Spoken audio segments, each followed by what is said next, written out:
Edmonton Sports Talk. My God, I loved it. My name's Jay Milne.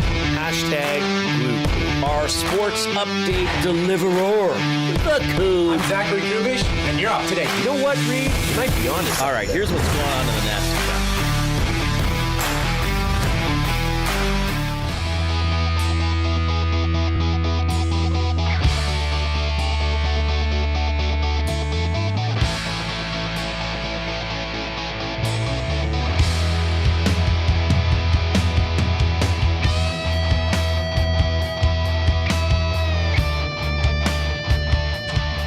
Okay, we're going to have Colton Dach joining us in 3 or 4 minutes. He signed the new contract with the Edmonton Oilers, 2-year extension, average annual value $1.2 million, acquired from Chicago at the deadline last season. Local guy and hoping to make an impact on the Oilers, one of the top body checkers in the National Hockey League. And at 4 o'clock today, Justin Rankin will be on the show. He is a running back with your Edmonton Elks. You may have heard of him. Scores a few touchdowns along the way. What do you got, 3 on Thursday night? Yeah. Against the Ottawa Red Blacks, as the Elks are now 4-1.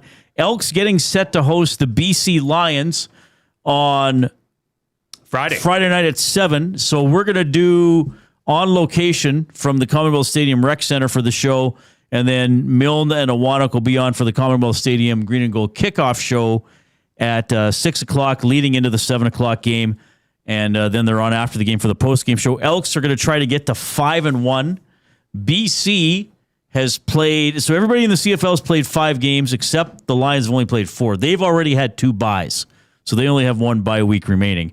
But their only win was against the Elks, so a little bit of revenge there, maybe coming for the green and gold. You know, is it Hernan that kind of started it? Well, they're due. So the Elks go into BC, into Kelowna, a couple weeks ago. Well, they're 3-0. BC's 0-3. Well, maybe BC is due. Right. BC got the win. Are the Elks not due to beat Nathan Rourke? Yeah, you could look at it that way, Reid, because Nathan Rourke has had the Elks number. They're undefeated. He's undefeated against the Elks, right? In the CFL. This is a different version of the Elks team that he's ever, probably the best version of them that he's ever faced. I don't know that BC is all on the same page. I like the locker room that Edmonton has more than I like the locker room BC does.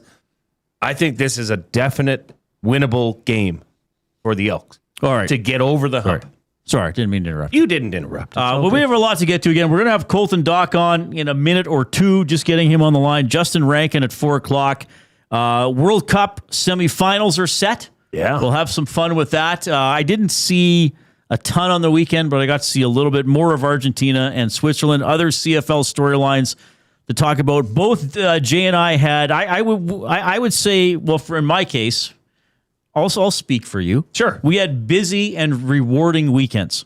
Absolutely. Like I certainly feel that way. You had a birthday party extravaganza. Yeah, for your daughters. Huge. Yeah, there was I don't know, 50, 60 people over at the house on Saturday. That many, eh? Wow, yeah, it was a blowout. It was fun. It was a party. It was like closing Yvonne's furniture all over again. Yes, we had fire, we had thunder, we had lightning, we had rain. We had all of it. The storms were insane. Earth, wind, and fire. I spent most of Saturday and Sunday at the Whyte Avenue Art Walk with my dad, with my mom.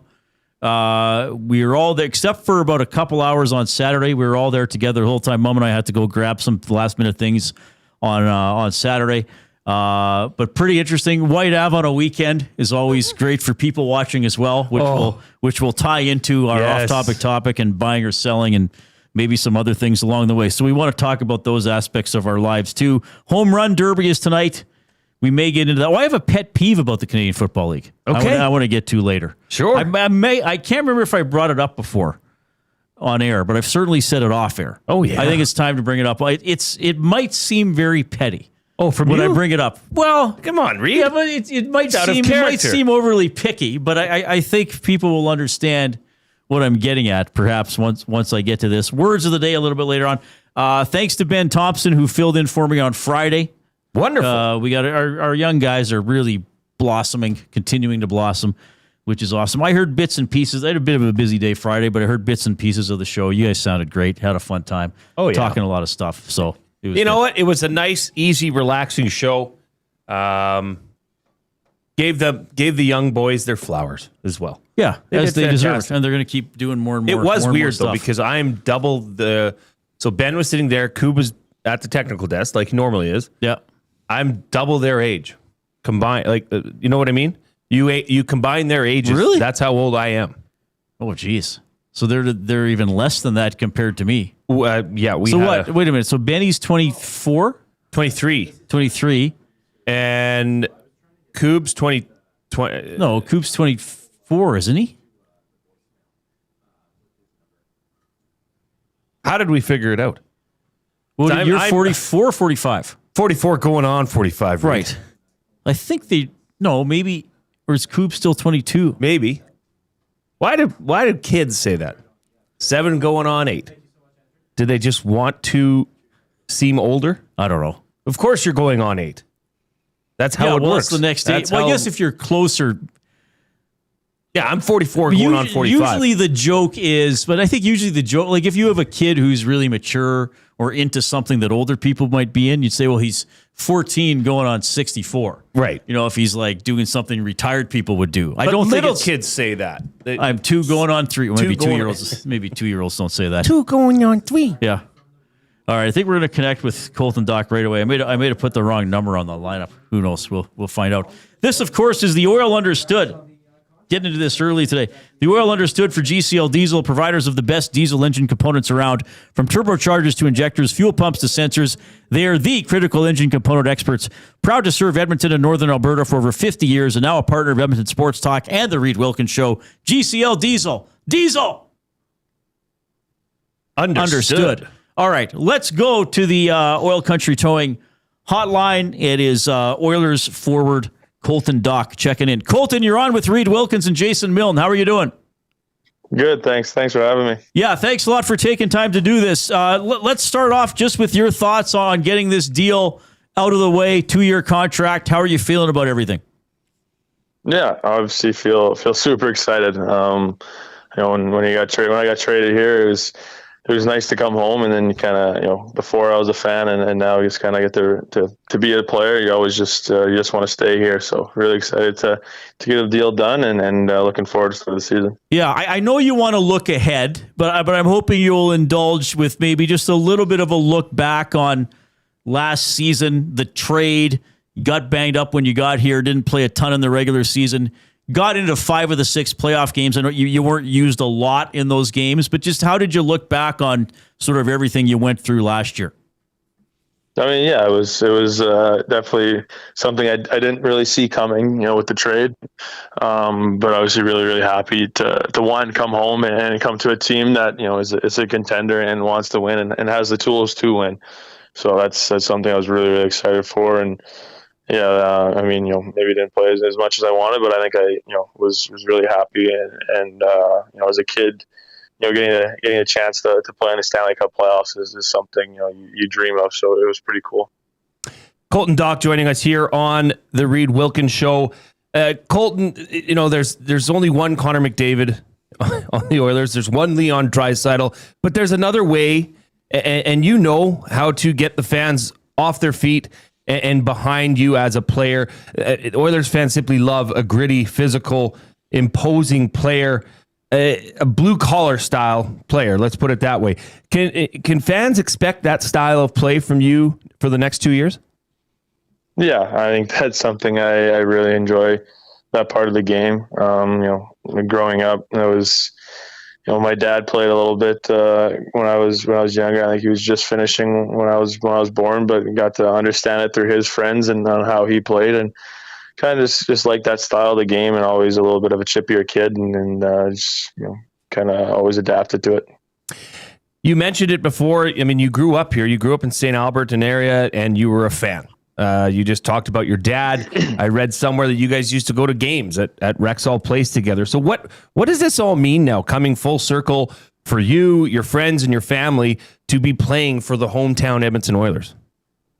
Yeah, it was pretty surreal. Putting the jersey on the first time and being in that locker room with all those guys. I mean, half of them were drafted when I was still 10 or 12 years old, and kind of get to be in the locker room with them and see them, and then obviously after the first game, seeing my family, it was pretty special seeing a smile on their faces, and get to see my buddies a little bit more often too. So it's all pretty nice.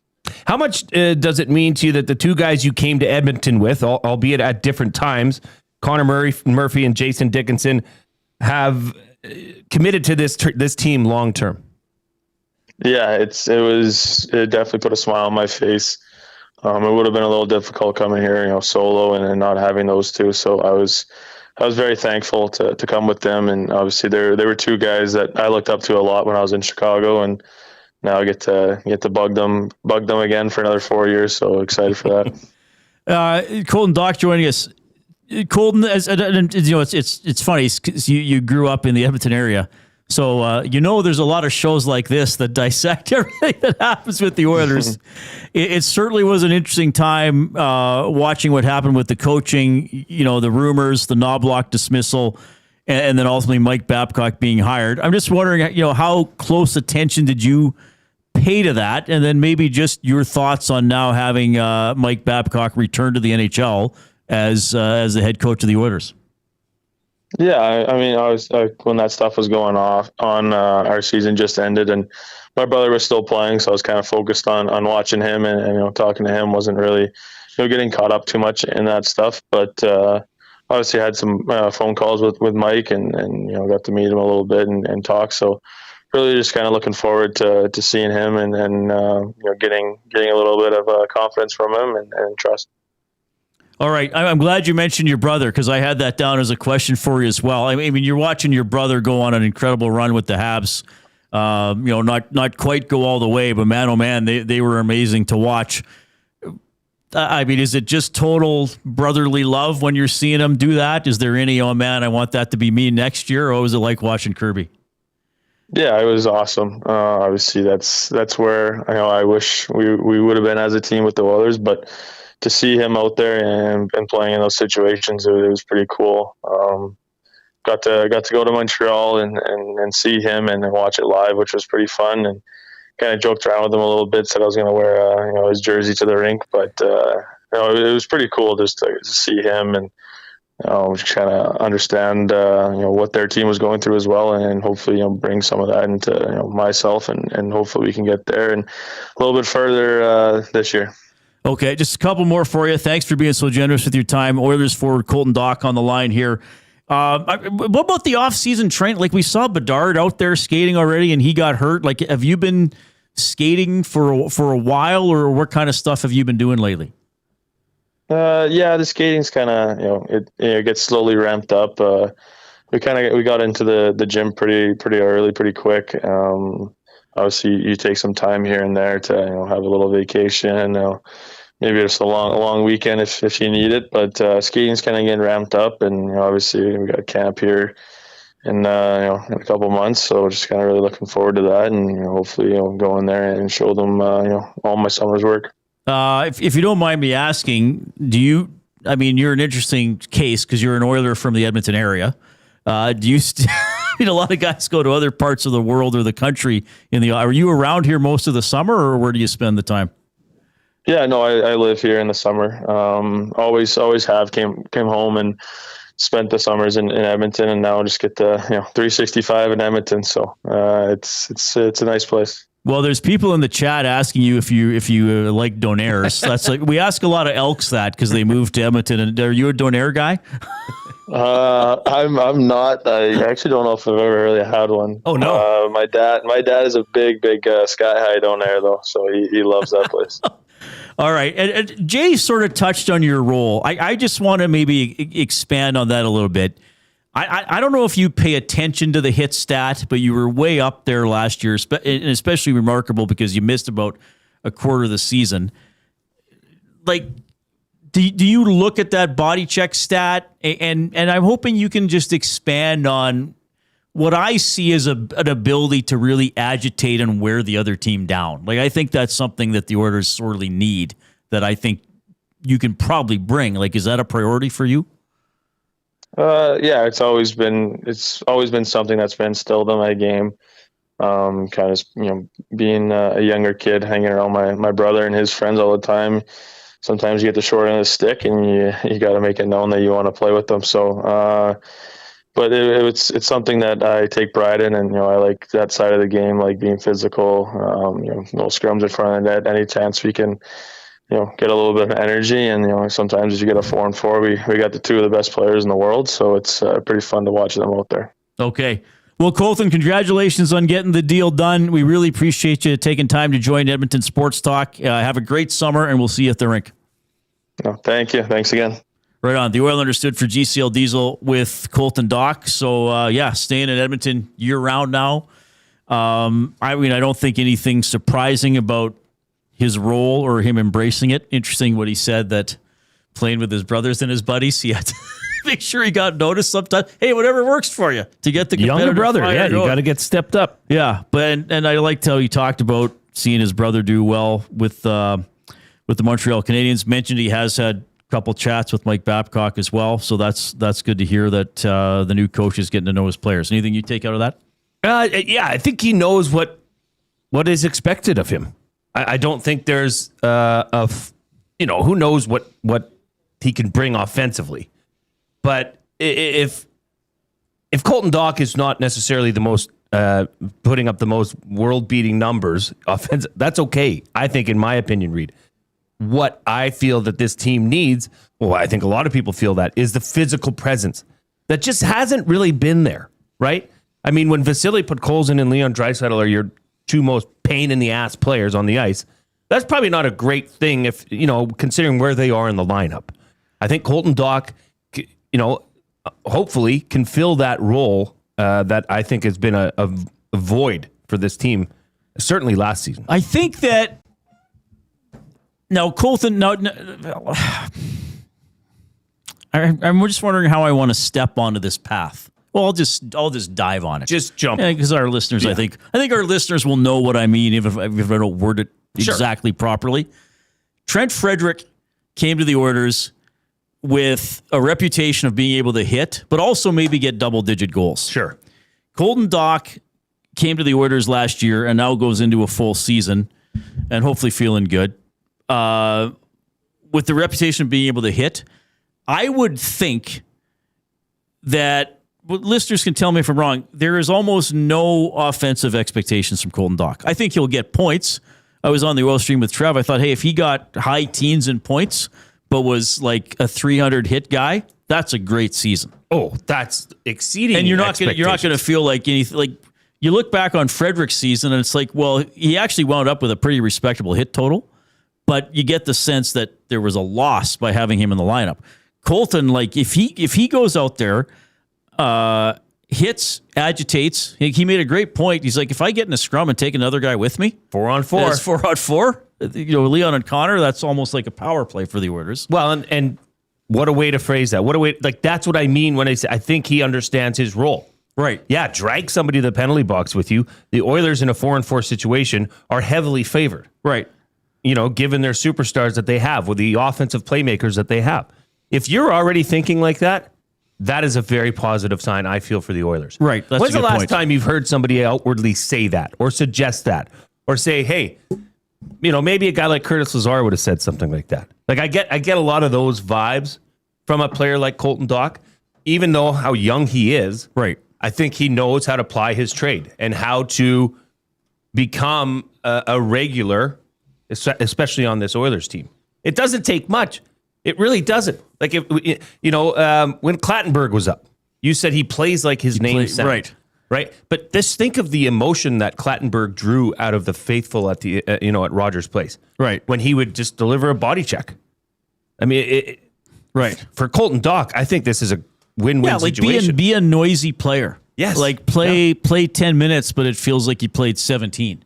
Or the other team's always looking over their shoulder, like, is Dach on the ice? But is it fair to say that a hockey player comes into a season without expectations point-wise, but rather expectations physicality-wise?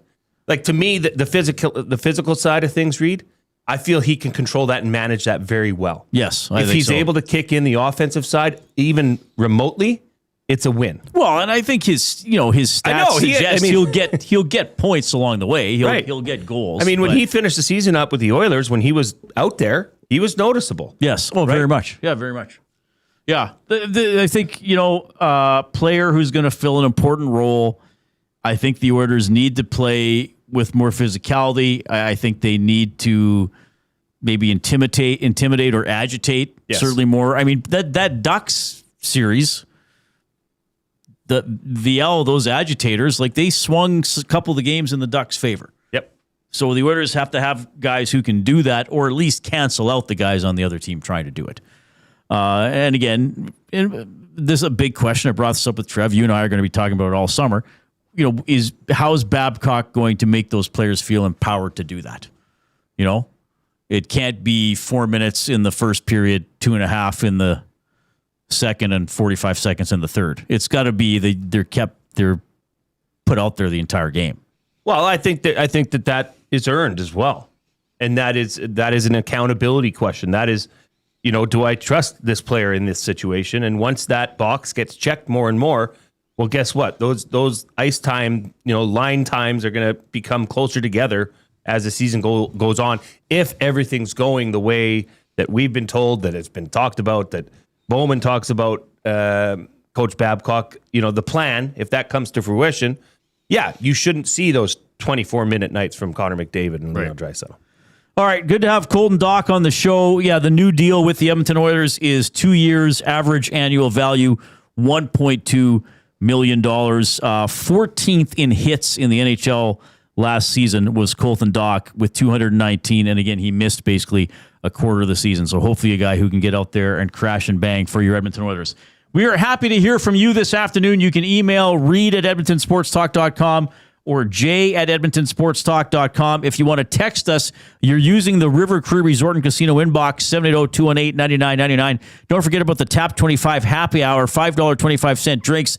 Has all beers, including bottle and draft, import and domestic, select premium well highballs, and select premium wine, served at Tap 25, Center Bar, Onyx, and on the casino floor. That's available Sunday to Thursday, 9 a.m. to 7 p.m. You can listen to us on iHeartRadio, on TuneIn Radio. Make sure you let other people know where they can find us. And, of course, you can also get us on YouTube. Subscribe to Edmonton Sports Talk if you haven't already. And if you are on YouTube, give this show a thumbs up. Click the like button. Click, click, click. Must you click? Please, please click. Must you click? You must click. Thumb, thumb, thumb. All right. So that was Colton Dach. We'll keep talking about him, his impact on the Oilers, how he might fit into the Oilers lineup. That'll be one of our topics today. Justin Rankin is coming up at 4 o'clock. Red hot for the Edmonton Elks. They're 4-1. He had 3 touchdowns on Thursday against the Ottawa Red Blacks. Let's do the off-topic topic in the next segment. Sure. We have to move a couple things around because Colton was on right off the top of the show. So we'll do our off-topic topic for William Huff, and that's sort of going to be bundled into Fired Up for Jemko. And we asked Chet to push back his headlines a little bit as well, the Bear headlines for Chet Palmer. Oh, he will also be in the next. Yeah, we'll probably do them right when we get back. Sure. Jay's play of the day. He's going bold for the World Cup. I like that. And there's a bonus play of the day. Oh, my goodness. I didn't even know that. I gave a bonus for the people. This is shocking. All right. Here's the coup.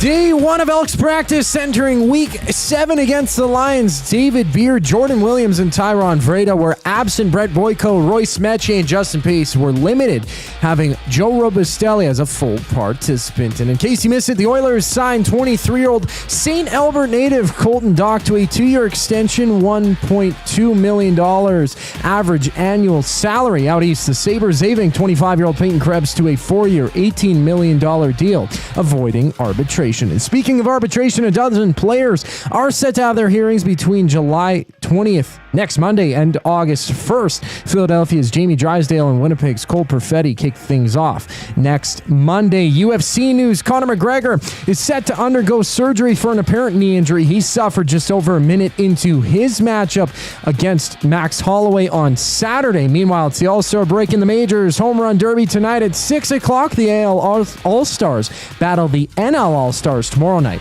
with Toronto's Dylan Cease, the starting pitcher for the American League. This sports update is brought to you by Say the Reid Sport Medicine. Connor McDavid's got a team of specialists, and you've got a bag of frozen peas. Get the same locker room approach that's trusted by the best in the game. Call them at 780-460-9977 or visit their website at saythereidsportmed.ca to book an appointment. Today, the off-topic topic, the afternoon headlines, and much more up next here on the Reid Wilkins Show. I'm Zachary Kubish, keeping you up to date.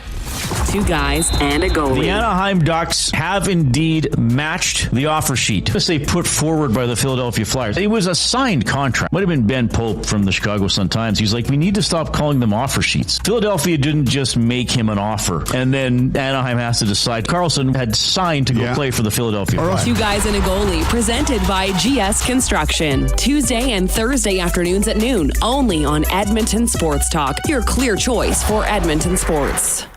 We have what you're looking for. GD Liquidators is Edmonton's one-stop shop for new and used warehouse, office, and industrial items since 1987. You'll find what you want when you want it. Give us a call, visit us in store, or check out the monthly auctions at gdliquidators.com. 100% Canadian owned and operated. We have what you are looking for. GD Liquidators. Get ready for another iconic evening of Canadian rock as the River Cree Resort and Casino presents Streetheart and Lee Aaron. On July 30th, get ready for a fist-pumping, anthem-filled show featuring two of the best acts to ever do it. Streetheart and Lee Aaron, July 30th at River Cree Resort and Casino. Tickets at rivercreeresort.com.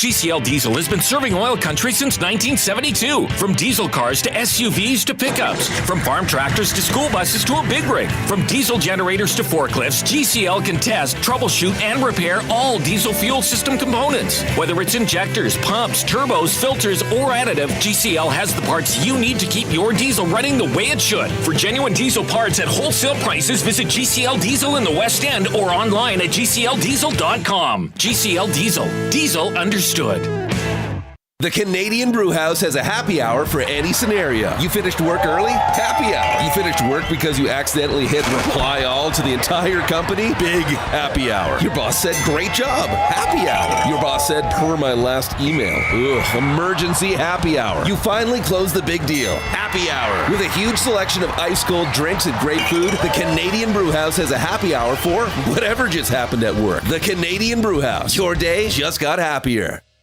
When you bet with Play Alberta, you give back to Alberta. That's because it's the only app in the province that puts all revenue directly back into supporting programs and services that Albertans rely on every day. So next time you place a wager on your favorite team, know that you're also making a difference across the province through Alberta's General Revenue Fund. Visit playalberta.ca/EST to learn more. That's playalberta.ca/EST. Must be 18 plus. If you gamble, use your game sense.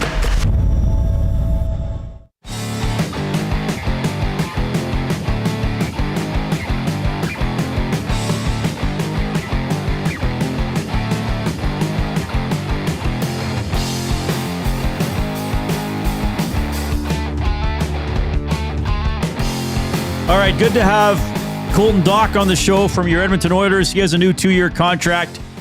He's ready to rock and roll for his hometown team. We'll have Justin Rankin from your Edmonton Elks in about half an hour. He's scheduled to join us at 4 o'clock. And, of course, all our usual fun and informative segments along the way, including your afternoon headlines for 100.3 The Bear, Edmonton's best rock. Stream them on iHeart today. This is Chet Palmer with your sports report. Home Run Derby tonight. There's going to be more dingers than a doorbell factory. Footy Fest semifinals. Hey, how about England going up against Argentina? Hey, Jason Milne, is that the hand of God in your pocket, or are you just happy to see me? You know, the Elks had 4 interceptions against the Color Palettes. The last time I saw that many picks, it led to multiple bleeding noses at my nephew's birthday party. I'm Chet Palmer. Very well done. I love the hand of God reference.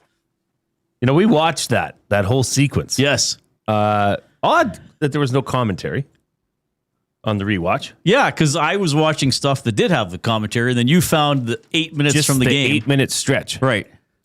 Because Maradona said Maradona scored the hand of God goal, and then 4 minutes later he scored the goal of the century, where he went through half the English team. Right. Yeah. It was a beautiful goal. Yeah, it was. But do you think that would happen today? The hand of God goal, or either one? No, either one. I think he would have got fouled. I'm surprised he didn't get fouled on the way to score the goal of the century. He would have probably been challenged more. Maybe. Well, the one guy really olayed him. Mm-hmm. The hand of God goal would be overturned. That would be easily overturned. Like, well, all the English player and the Argentinian guy closest to the play didn't even celebrate. Okay, if people don't know what we're talking about, 1986 quarterfinals in Mexico City, England, Argentina. It's 0-0. Actually, an English player tried to clear the ball out of the air, and it went back to his own net. Maradona was in an offside position, but because an English player played it, he's fine. The goalie comes up and reaches for the ball in the air.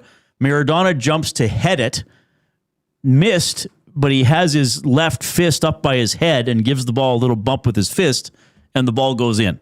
And he starts running around and he scores. And you could see how many English players, probably 3, 4, going like this, hitting their arms, hitting their hand.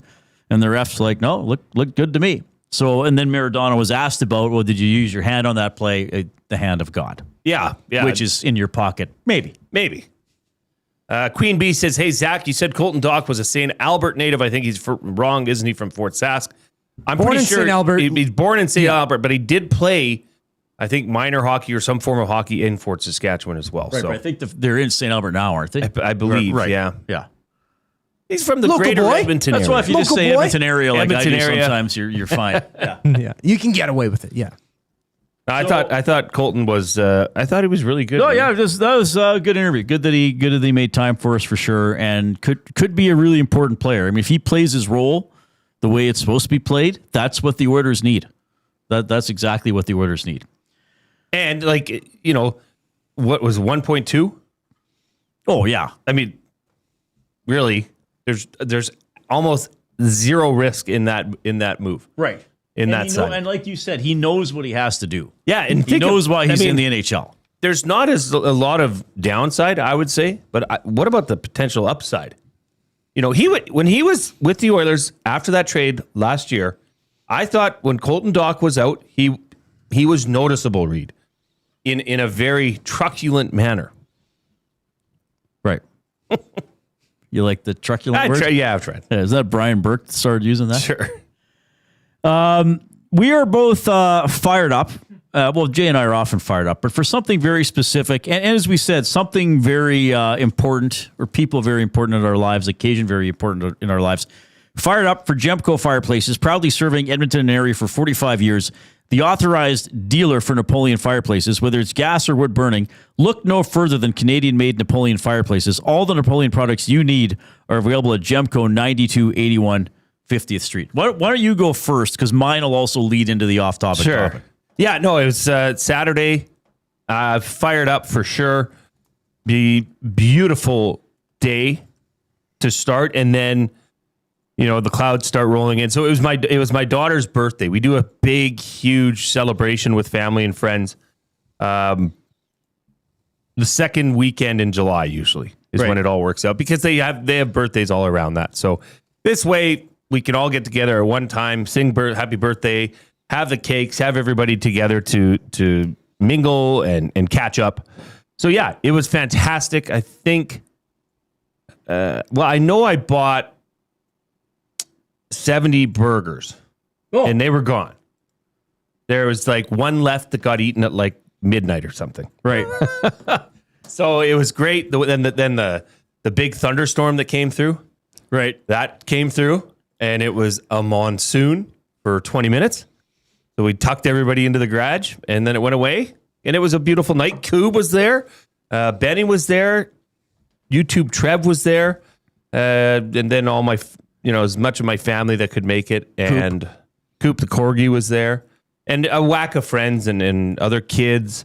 The pool was buzzing, Reid. The pool was hot. Did Trev take a dip in the pool? He was the only one of Trev did not. us 3 EST members who brought his swim trunks. Yeah, Trev did not. But I did task Trev with fire starting, which he did. Albeit we had to use diesel. But the fire pit was also very soaked. I mean, it's been so wet. I bet. Yeah. So, but no, all in all, fantastic day. It's always I really look forward to that day. So I spent most of Saturday and Sunday on Whyte Ave at Art Walk. My dad, as he always does, had an exhibit, a booth, whatever you want to call it, right by the Scotiabank. He does acrylic painting, does a lot of landscapes, rural sceneries, things like that. Really like his stuff. Outhouses, yeah. Actually, a couple of those outhouses were from his mind because he had a collection of 4 outhouses for a wedding, where it was like the bride, the groom, the groomsman, and the I got a kick out of that one. Yeah. So really proud of my dad. I got to say 5 words quite a bit that I was really proud of. My father is the artist. Right. Because I was standing there too, so some people would say to me, "Oh, nice work," or ask a question. I'd say, "Oh, my father's the artist," and if they want to talk to him. So it was awesome to be there. A couple of EST listeners stopped by and said hello, people I hadn't met before, and just kind of said, hey, Reid, how you doing? But yeah, just really proud of my dad. I got to compliment both the staff and volunteers from Art Walk, because many of them wandered by, said hi to my dad, said they remembered him from previous years, asked how he was doing, said they enjoy having him as part of the festival. So that was really cool. Where on Whyte Ave, if you don't mind? So we were right in front of the Scotiabank. So it's what was the address? 105 something Whyte Ave. Right. So we're where would we be? Kind of almost across from Beercade. Yes. So the old just chapters, down from the old post chapters office is on the corner, just down from the old post office. Right. Yeah, and then the next block is the Black Dog and some of those places, and then the next block is where the Princess is/was.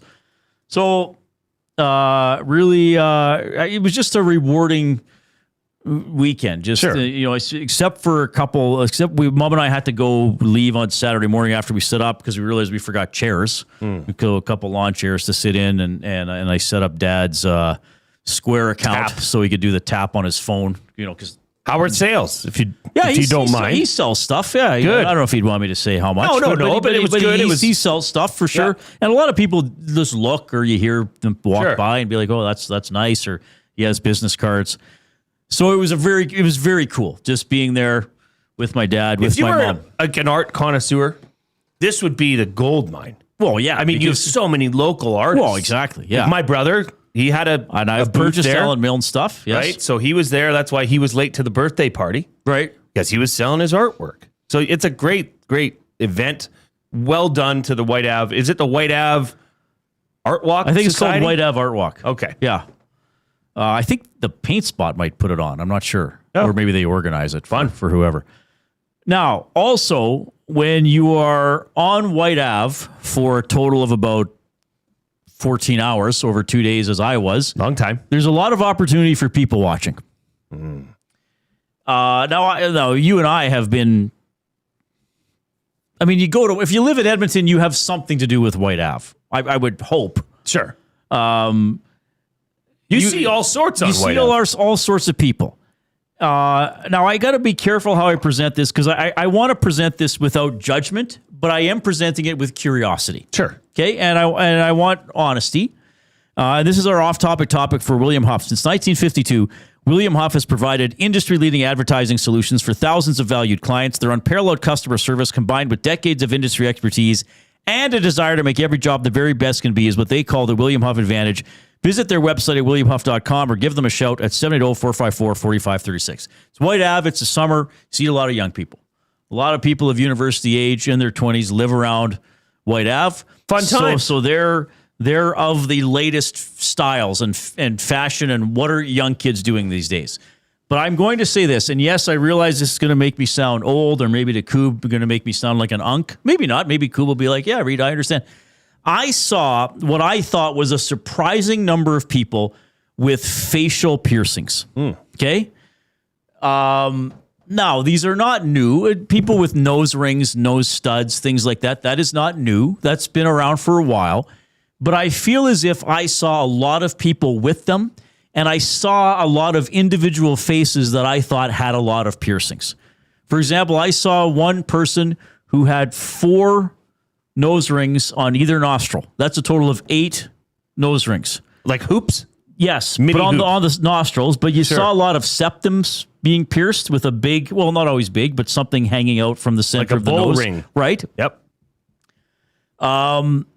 And there, I like a lot where the point was like sometimes people walk by and I'm like, wow, in the last 2 minutes, I've seen more people with a very noticeable nose piercing than without. Okay.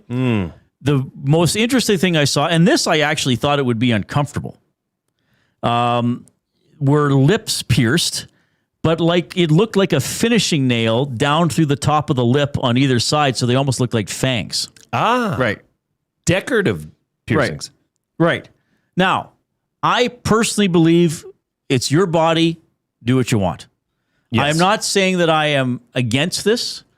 I'm not making fun of these people. That's not my intent. I'm just saying I saw a lot of it, and I saw some piercings where I thought, is that uncomfortable to live with? Okay? That's a good question. If you have basically finishing nails in your lip, to me, that would strike me as a little bit uncomfortable. So the off-topic topic is, I want your opinion on facial piercings. Do you have them? If you're a parent, is it a green light to your kids at a certain age? Like, oh, hey, you want your septum pierced? You're 13. That's old enough. Sure. Or do you need to be 18, or do you need to be living on your own? Do you have a facial piercing? Do you have a facial piercing? Do you regret? Do you want more? Facial piercings is the off-topic topic. So not ears, the face. See, immediately the one person you mentioned that had the nose rings in the nostrils, 4 per side. Yes. Like, how do you blow your nose? Like, what's the process there? Yeah, I don't know. You know, I would find that if especially if you had allergies, seasonal allergies. If they're ever removed, do they leave little mark? I don't know. Well, I think. How do you shower? Do you shower with them in or on, or how much cleaning goes into it? This right? is more for me, more of an information session. Well, I want information too, because it's not something I would ever do to myself. Now, again, that's not saying I don't. I mean, I've known many people over the years, had friends, had girlfriends with, a nose piercing or stuff like that. But I'm just wondering, and somebody, Penner's Pancake says a good question. Do all these piercings affect possible job opportunities? I'm going to tell you something that would not be acceptable nowadays. When I was with Blockbuster in the mid-90s, we had a woman on staff. She was probably in her 30s who had a nose ring. A nose ring. A nose ring. And the Blockbuster policy was no piercings except ears. Oh, wow. And she knew this, and she didn't work a lot, 2 or 3 days a week. I was an assistant manager, and sometimes we'd be on shift together, and she would have it in. And I would say, hey, like, I really don't care, but if the boss shows up, you're going to get in trouble, and I'm going to get in trouble. Like, and she was like, yeah, I'll go take it out. You know? Yeah, you couldn't do that now. That would be discrimination. You couldn't do that. But somebody could not hire you if they don't like the way you look or don't think it's going to be. Well, I'm sure that honestly, the customers are going to be familiar, comfortable with it. If you're in a face-to-face business where you need to be face-to-face with customers, I could absolutely see an employer not hiring you based off of that. Right. I mean, the person that you said had the finishing nails, I've got a lot of questions about this. Yeah. Can you describe this more? So what was it? It was on the inside of the upper lip, so the top lip? imagine where vampire fangs would be. Sure. That's where they were. So they went in on the outside of the mouth. Like they went in through the upper lip, went down through the lip, and then came out. But then they were worn outside the bottom lip. They literally look like fangs. They look like little fangs. Now, my question to you, they're called angel fangs? Supposedly. A pair of vertical labret piercings on the upper lip where curved barbells spike or balls ends mimic the look of fangs. So, right on the inside. Like, what if you have hot wings? I don't know. Do you know when you have chicken fingers and you have a minor cut on your fingertips? Yes. And it gets in there and you're like, oh, gosh, darn it. It burns. Yeah. Like how would you eat hot the food? Practicality of some of these. Like, would you have, and then if you take it out, you have a hole there. Right. Well, it'll heal up, like the tenderness, I guess. I mean, I'm sure there's some, I know people have gotten piercings. There's care that goes in for the first couple weeks. So you got to clean it out, use like hydrogen peroxide or whatever. But our colleague and friend Jasmine is in the nest chat. She's on the Hangout a couple times a week. She says, I have a nose ring. It was more so traditional in my culture to have one. Yeah. I'd say a nose ring is not outside the norm I don't of piercings. Again, I'm not. Well, some of them I did find unusual, quite frankly. Well, if you have a nose ring that has a chain that's attached to your earring or to your lip ring, that would be different. Right. Now, social norms and other norms from different places around the world are totally different. Yeah. Right. And I think, and I'm sure Jasmine understands what I'm saying because she's not saying that to be argumentative, but like I'm talking about things that are beyond cultural. Right. Right. Like body modification or like, hey, look at me. I have this gigantic piercing. Well, Strider in the Nasty Chat says, I think Reid is just looking to get the double bulldog septum piercing. Maybe. So let's see what this looks like. Double bulldog. Yeah. Tube Socks has sent in a message to the River Cree Resort and Casino inbox, 780-218-9999. Send us in your piercing advice, stories, and or otherwise. He says, in 1989, I pierced my nose with a safety pin. Oh. It ended up being in the wrong spot, so I redid it on the other side where I wanted it to be. I even, on occasion, ran a chain from it to one of my earrings. That was pretty lame. Probably had that until around 2002, maybe? I'd absolutely let my kids get one, but they wouldn't because they think that they don't dig them. Kids rarely want to do what their parents do. Oh, okay. Yeah. Right? And some of this is just like, hey, I'm young. I'm going to be different. Sure. Some of these aren't life choices, but I saw some tattoos that were interesting life choices. Well, you mentioned one. That's a whole other off-topic. You mentioned one facial tattoo. Right. That takes a lot of balls. Yeah. Like if you're saying, okay, this thing's going anywhere on my face. Yeah. I mean, that's a commitment. Yeah. Well, that's also like you relate the face-to-face sort of business and approach. If you go to a job interview, if you have certain piercings, maybe somebody would be sooner to hire the other person. Point, it's a private business, and that private business owner can allow whoever or whomever he or she wants to represent their business on a day-to-day. Mm-hmm. It's the same thing of having like a neck tattoo. Now, if you work at a tattoo shop, full bore, yeah. You're hired. Yeah, exactly. yeah, true. Yeah. Anyway, so that's just my observation. It probably sounds like I'm being judgmental. Maybe to a degree I am because I don't. Am I judgmental if I don't understand something? No, you just don't understand it. You're not saying you dislike it. And I guess I want to know how prevalent it is outside of there Whyte Ave. in the world. Yeah, outside of Whyte Ave or in the world. Caster 1990 says, I'm of the generation that's totally creeped out by any facial piercings. Bronco Nick says, I don't like any piercing on the face, but a unnoticeable nose ring is acceptable. A few earrings are okay as long as they don't stretch the lobes. Okay, the lobe stretch ones? Yeah, that's... I really don't understand that. Because what happens when that thing's gone? It hangs. It hangs there, baby. Yep. But, so you're just going to have an elongated earlobe? Yes. Yeah, there's fighters who have done that. But is that a cultural thing? I don't know. We need help. We need help. And we're late into the break. Help us too. Jay's play of the day when we get back. Justin Rankin at 4 o'clock. Here's the Coop.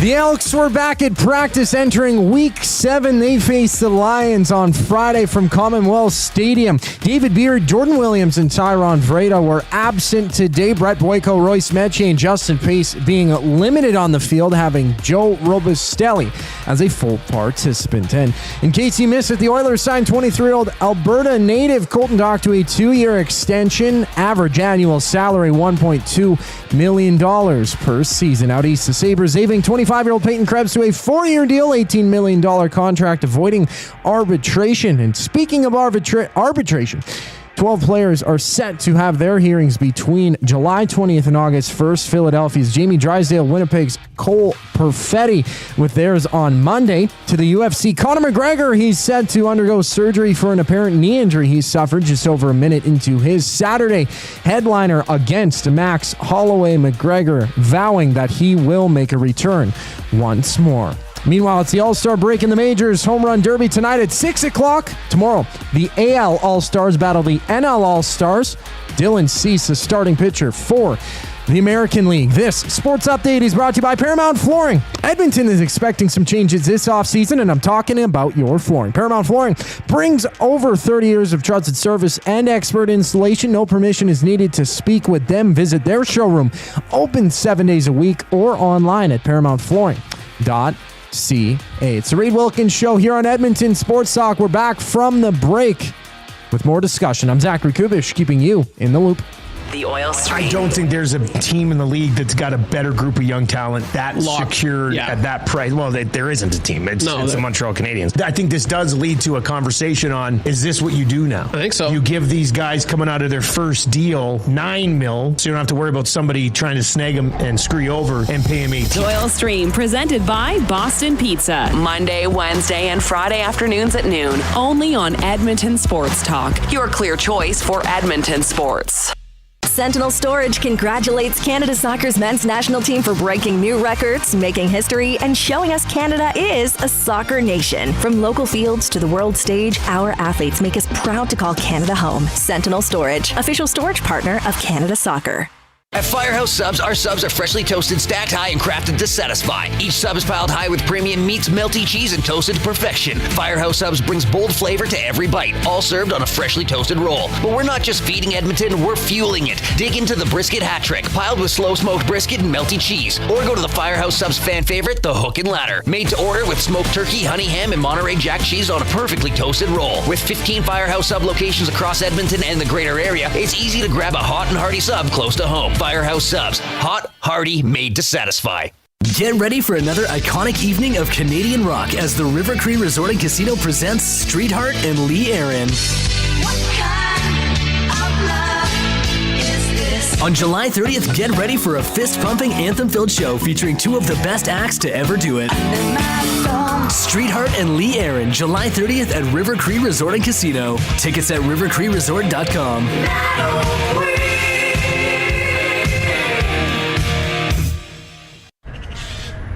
Somewhere, someone is sitting on a patio that is literally part of the parking lot. They're hot, uncomfortable, and bored. Do not be that person. The Canadian Brewhouse has a rooftop, real turf, misters, fire tables, patio games, big screens, and zero reason to be bored. This summer, your standards are higher than a parking lot, and you know it. The Canadian Brewhouse, Canada's best patios. Looking for flooring? Paramount Flooring has it all. Sales, service, and expert installation with options for every style and budget. Open 7 days a week. We've got you covered. Quick delivery and in-stock deals. Plus, EST listeners get 10% off. Visit ParamountFlooring.ca today.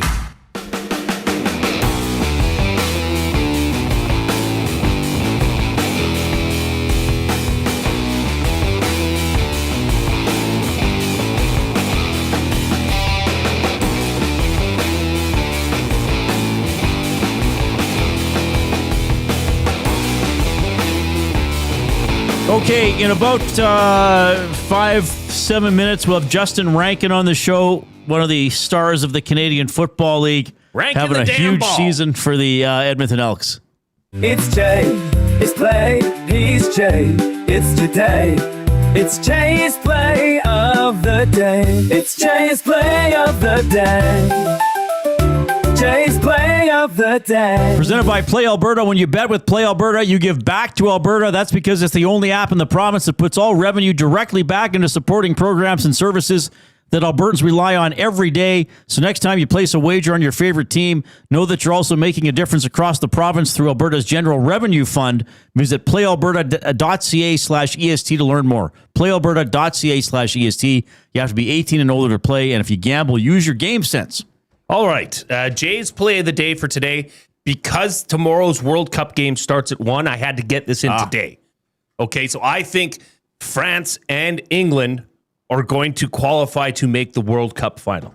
I think France is ultimately going to win. They're certainly the favorite. They're certainly playing like they're going to win. And I don't know that Argentina can hold up and keep up with England. It seems like Argentina's always been playing from behind or trying to make something happen late in the game. I think this is the set course. So France and England to make the World Cup final. It doesn't matter how they get there. It doesn't matter if it's a win in regulation, if it's extra time, penalty kicks. However, as long as France and England make it to the World Cup final, this play will cash. So it's been boosted to plus 194 over at playalberta.ca. Click on sports, click on EST specials. You'll see that. Cool, breaking news. Jay's got a bonus play of the day. What? Yes. We had to go to the home run derby tonight. Oh, I mean, that's just too much fun. Last year, I had Junior Caminero to win the home run derby. He fell short, losing to the big dumper in the final round. So I think Junior Caminero now with the, he's got the experience, Reid. I think it's his night. So Junior Caminero to win the home run derby has been boosted to plus 425. Both those plays, Jay's play of the day and Jay's bonus play of the day, are at playalberta.ca. Once again, click on sports, click on EST specials, and you'll find them both there. And Reid, always remember to use your game sense. All right, Jay's play of the day presented by Play Alberta. We got Justin Rankin coming up. Some other talk about the Canadian Football League World Cup. More hockey. Who knows? We really. Oh, there's something going on tonight that we're going to have to talk about. Oh yeah, there's weird stuff going on right now in the that area. There will be live programming tonight on the EST YouTube channel. Yeah, just a little tease. All right, we got the 4 o'clock break. Then Justin Rankin. The Lock Shop. They are back now. Back as the best team in the league. Wow, we'll see about that. Back as a legitimate CFL franchise. Back as a competitive team that Edmonton fans can be proud of and get excited about. 100%. Last night was, as we talked about it, I thought a mismatch. One good team, one team that sucks. The Lock Shop, weekday mornings at 11, only on Edmonton Sports Talk. Your clear choice for Edmonton sports. You've always known GCL Diesel as the experts in diesel fuel systems, but did you know that GCL is also your source for turbochargers and turbo repair? As a turbo supplier for Garrett, Borg Warner, and Wholesat, GCL can provide genuine original equipment turbos at wholesale prices. Whether it's diesel, gas, natural gas, or performance, we can provide you with the turbo or custom repair you require. Turbo questions? We've got turbo answers. Visit us in the West End or online at GCLDiesel.com. GCL Diesel, turbochargers, understood. Looking for a delicious meal without the hassle? Head to Pasta Pantry in Sherwood Park, your home of the game day meal. From handcrafted fresh pasta with rich homemade sauces to ready-to-heat family meals, Pasta Pantry brings authentic Italian flavor straight to your table. For over 30 years, Pasta Pantry has served hot, delicious comfort food made right in our kitchen. We do it fast so you can slow down. Visit Pasta Pantry in Sherwood Park today and taste the difference fresh makes. Pasta Pantry, real food, real fast, real good. Kickoff is coming. Are you in? July 17th, Elks, Lions at Play Alberta Field at Commonwealth Stadium. It's Dog Days of Summer presented by ATCO Energy. Bring your pup and watch the game in an exclusive section. Plus, find activities for your dog around the stadium. Every catch, every tackle, every touchdown. The best way to experience it is being there when it happens. Edmonton Elks, our city, our year. Get your tickets now at goelks.com/tickets. Time for a new career in 2026? Or maybe your kid is still pondering their path. Good news! Weiss Johnson is hiring. It's Dennis, and not only are we hiring for heating and air conditioning, we're also looking for experienced plumbers and gas fitters. With the growth in residential development, there's no shortage of opportunities at Weiss Johnson. Choose your path with us. Learn from one of the industry leaders, and we will grow together. Receive great benefits and school reimbursement as well. Visit weiss-johnson.com today. You've heard the name, but what does it mean? For over 66 years, William Huff Advertising has supplied signage from screen printing to digital to LED with design, production, and install in-house. It's a one-stop shop for all your signage needs. Edmonton owned and operated, William Huff has been trusted by the biggest companies and teams in the City of Champions and many others across the country to do the job. If you're looking for a way to get the word out about your company or event, they are the answer. Go to www.williamhuff.com. Their results speak for themselves.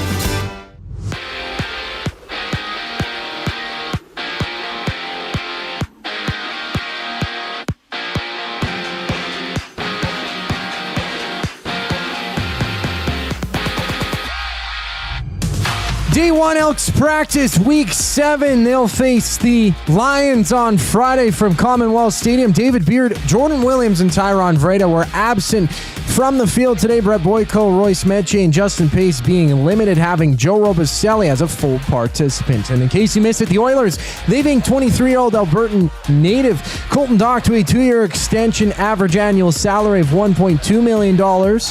In UFC news, Conor McGregor, he's set to undergo surgery for an apparent knee injury he suffered just over a minute into his headlining matchup against Max Holloway on Saturday. Meanwhile, it's the All-Star break in the Majors Home Run Derby tonight at 6 o'clock. Tomorrow, the AL All-Stars battle the NL All-Stars with Toronto's Dylan Cease, the starting pitcher for the American League. I'm Zachary Kubish. That was your sports update. Justin Rankin about to join the Reid Wilkins Show momentarily here on Edmonton Sports Talk.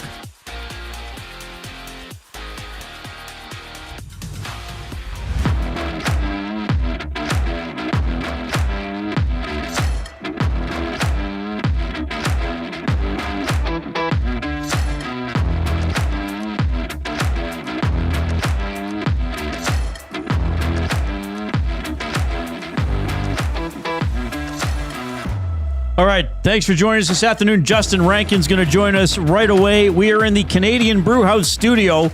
We're almost half done July already. So if you have not tried these, don't dilly-dally. Do people use that word anymore? No, not really. Do not dilly-dally. We should bring it back. Get out there and try the July wing flavor of the month at the Canadian Brewhouse. It's mango jalapeno or mango jalapeno. Flame-grilled wings tossed in a bold mango jalapeno glaze that brings the perfect balance of sweet heat. Also at the Canadian Brewhouse, 69 cent wings every Wednesday. Great deal. We love having the Canadian Brewhouse on board. I got to get some wings. It's been too long since I've had some wings. By that I mean maybe a week and a half. I gotta have some.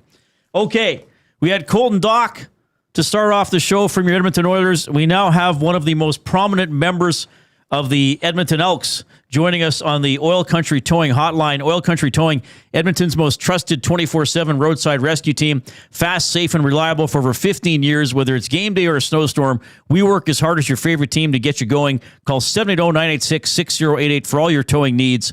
Huge season so far. The Elks are 4-1. Running back Justin Rankin is on the line. Justin, you're on with Reid and Jay. How are you doing? I'm doing well, man. How y'all doing? Doing great. Hey, we're doing fantastic. Justin, let's start here. Let's go back to last Thursday night. That was an interesting game, but ultimately you and your teammates came out with a massive 40-17 win. I heard reports or rumors about it, but I want to get it directly from the source. Were you under the weather during that game or prior to that game?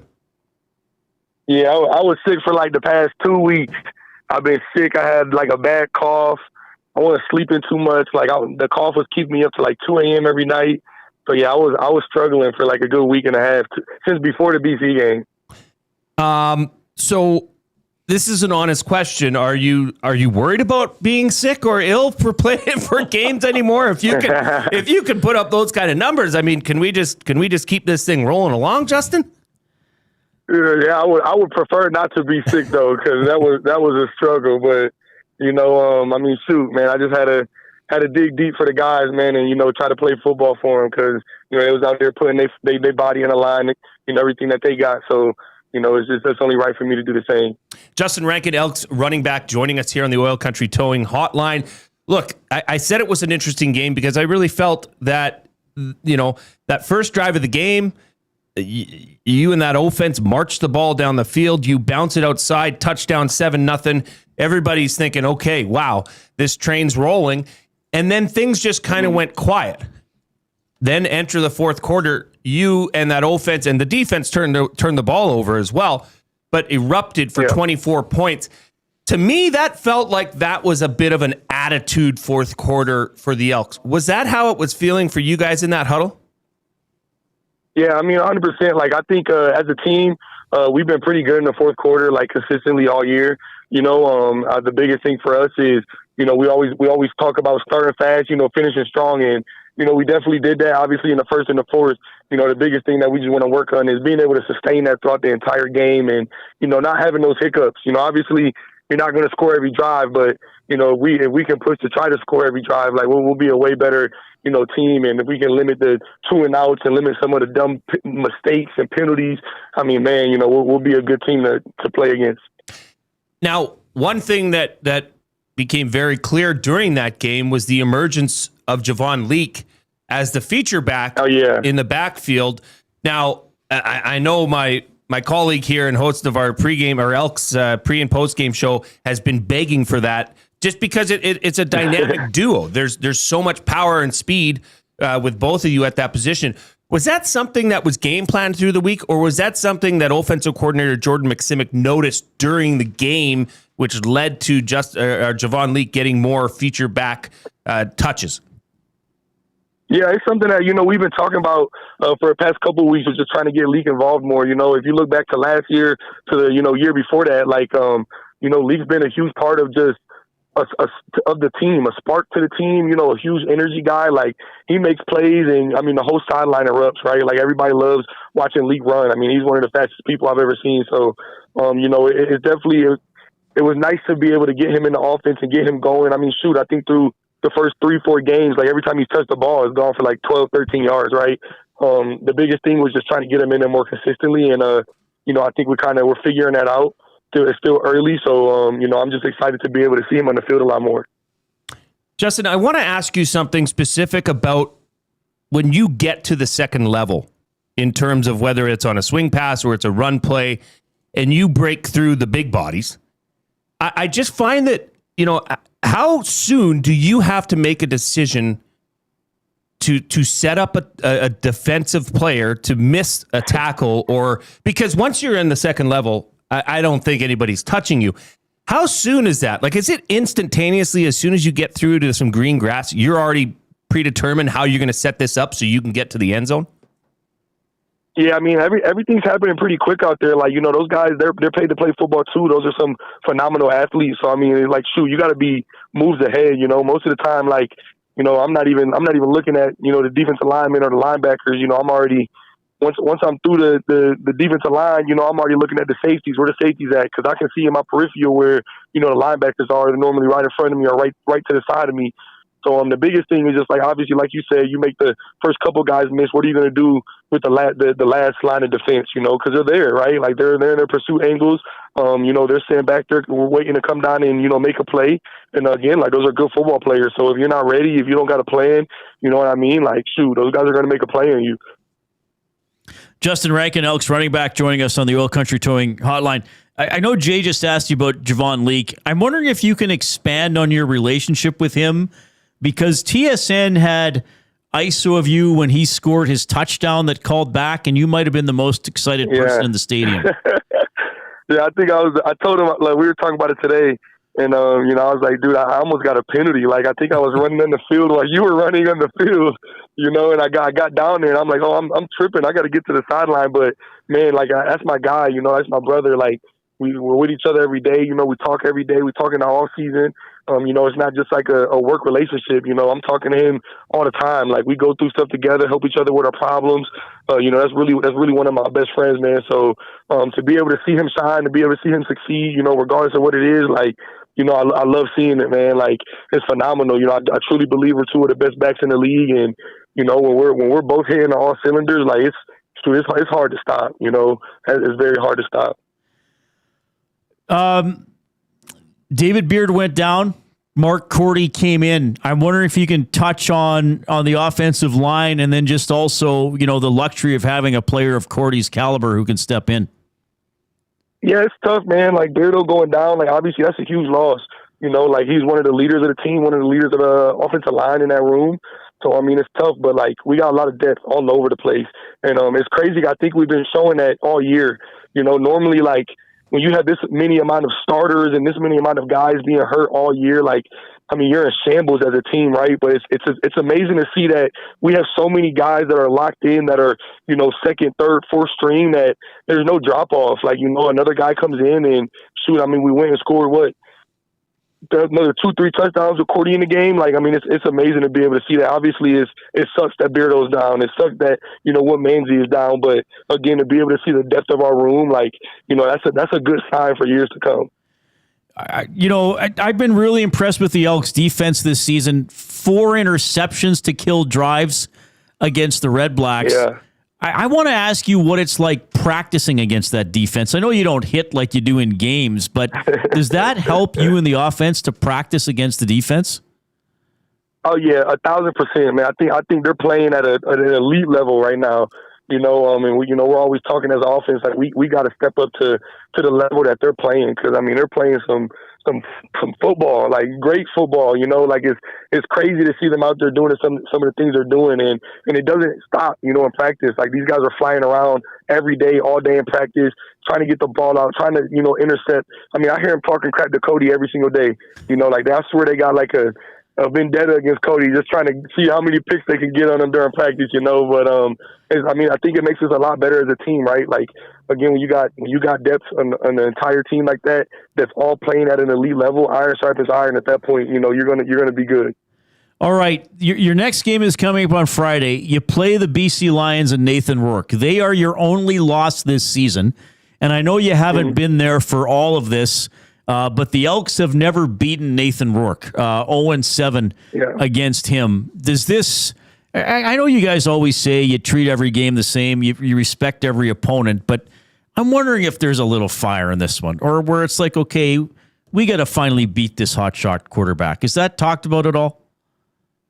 Yeah, I mean, it's definitely something that like gets brought up, because obviously it's something that's buzzing around just the CFL world, right? Like right now they got our number. He got our number, you know, and we don't like that, right? Like, so it's definitely something that we want to change. We want to change that narrative, and you know, obviously they got the best of us a couple weeks ago, and you know, this is the revenge game. Like, you know, we want to get back. We want to show them like our brand of football. You know how the Elks like to play football, who the Elks are this year, and you know who we're going to continue to be. So that's still a great team, and obviously they're only going to get better, right? When we play them, shoot, that was probably the worst that we'll play them at, right? Like, they're getting all their guys back. A lot of their guys are back in the starting lineup. So you know, like we gotta come ready to play.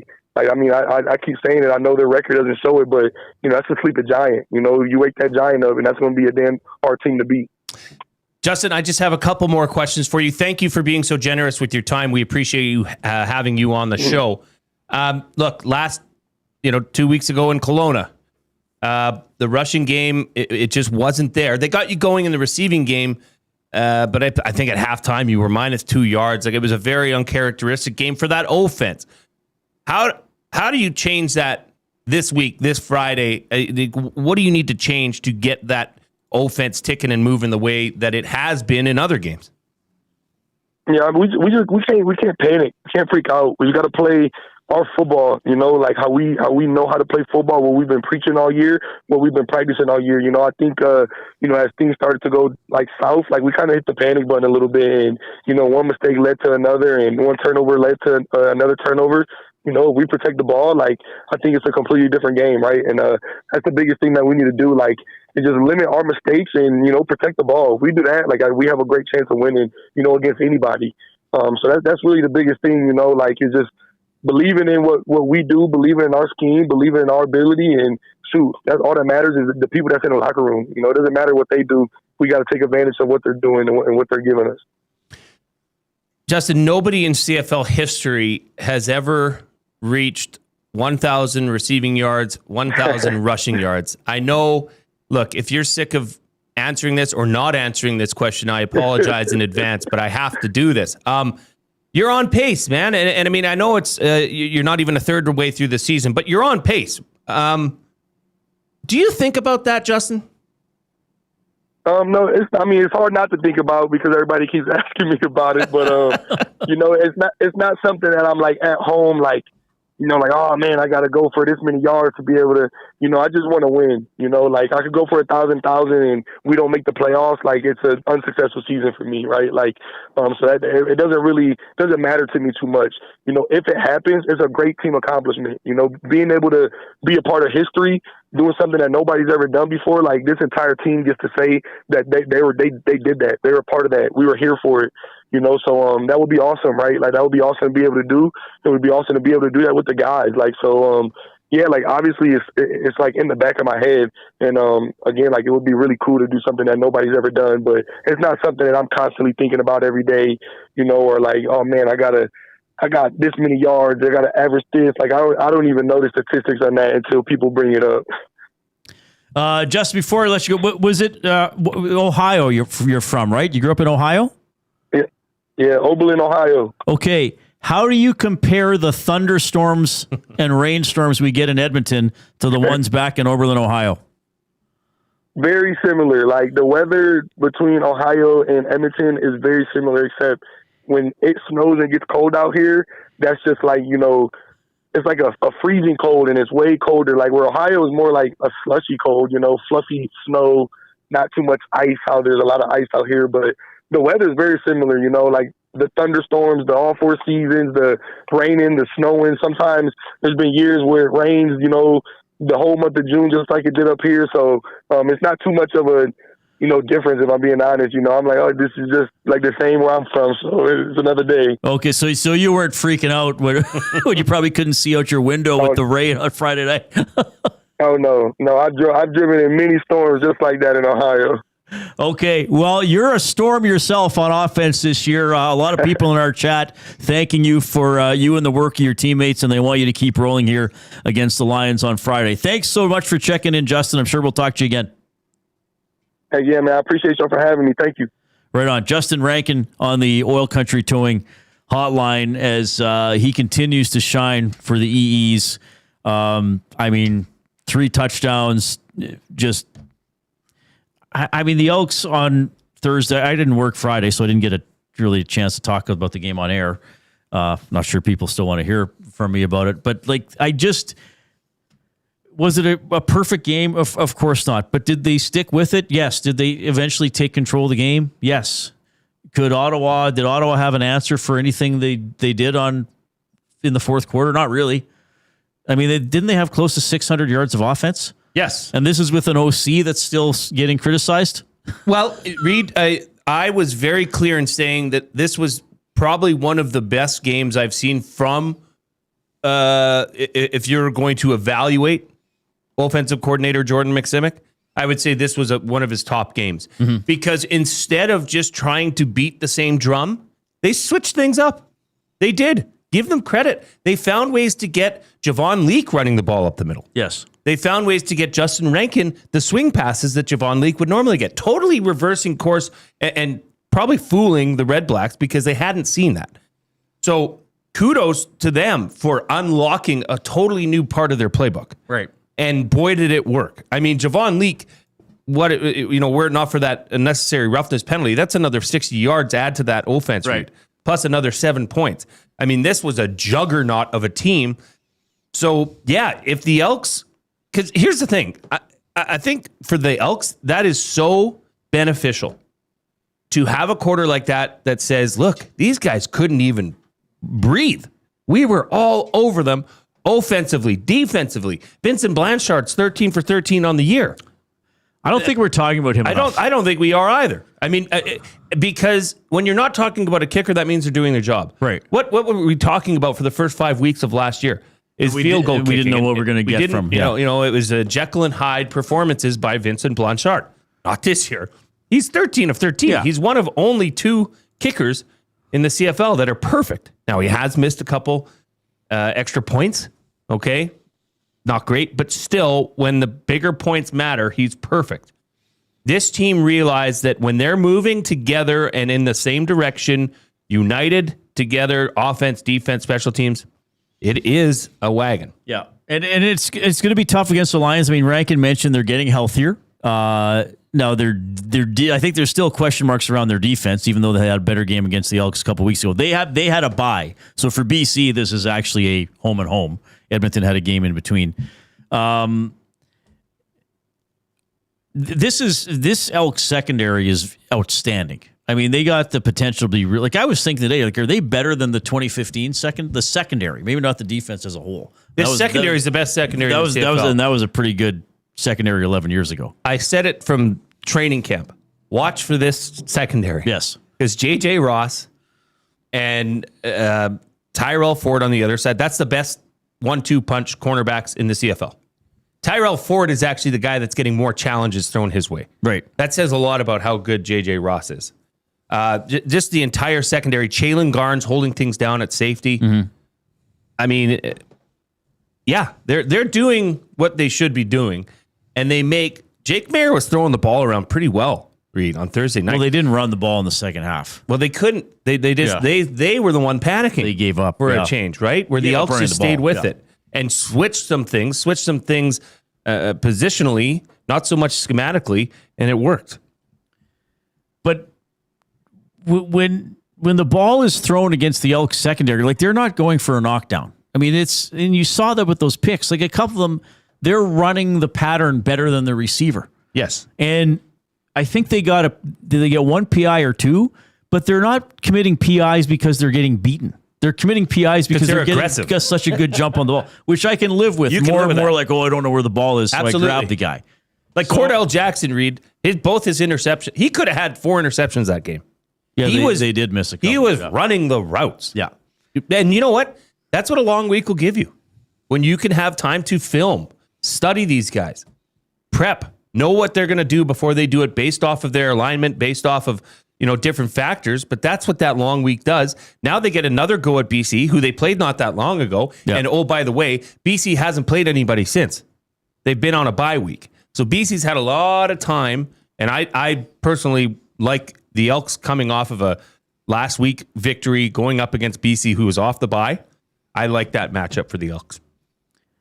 But what I was getting at is the Elks DBs are great at jumping patterns, reading patterns, but Rourke's a different animal. Okay, once again, let me a couple times. Like Jake Mayer made a couple great throws. He did, but there's a couple he just winged it. Yeah, he's throwing off his back foot. Yeah, and he's probably desperate. Got to him. And it's time and situation. Here's what I will say: J.J. Ross against the BC Lions last time. I think he's one of the Elks' best cover guys, one-on-one, man-to-man. He looked a little bit timid going up against a player like Keon Hatcher, who might be one of the best the CFL receivers in the CFL, if not the best when healthy. I think J.J. Ross now looks at that and says, man, this guy's I can handle this. Right. And you might see a different version of J.J. Ross this week going up against their best receiver in Keon Hatcher. And, you'll see Cordell Jackson up against Justin McInnes. These guys don't care who they're going against. They know they can beat them. So once that's part of that swagger, that 2015 defense, that's what they developed through the year. That's what this Elks defense is developing. All right. 780-218-9999 is how you can text us. That is the River Cree Resort and Casino inbox. I'm going to tell you something here. Go to rivercreeresort.com, click on entertainment, check out the shows they have coming up. In a couple of weeks, you got Collective Soul there on the 28th, and on the 30th, Streetheart and Lee Aaron. Stuff booked into August. Kill Switch Engage is there on the 15th. There's a tribute to Elvis Presley on the 16th. You can check out everything there and get your tickets. Who'd you say is the next one coming up? It's at the end of July? Collective Soul. Yeah. Isn't that what? Yeah. Is that his trademark? Isn't What's his name? from one of the songs? Ed Rollins? Ed Roland? What's his name? Which song is that from? I think Heaven Let Your Light Shine Down. Oh, okay. Shine, yeah. Yeah. Oh, geez, I didn't even pick that up. I needed that explained to me. I'm sorry. Yeah. I needed that explained to me. Yeah. Our off-topic topic for William Huff is facial piercings. Have one? Want one? Would you let your kids get one? If so, at what age? Any regrets? In the workplace, is there some workplaces where it's too much? Because I saw a lot on Whyte Ave over the weekend, and I just wondered what other people's thoughts are. That's all. 780-218-9999. You can post in the nasty chat on YouTube. If you are taking us in on YouTube today, subscribe to EST if you haven't already. And, of course, give us a thumbs up as well. We want to try to hit 100 thumbs by the end of the show. Don't be a pleasure to layer. Get in there and click. All right, a little bit more on the Canadian Football League, more on Colton Dach and the orders. We had him on the show earlier as well. Here comes the Coob.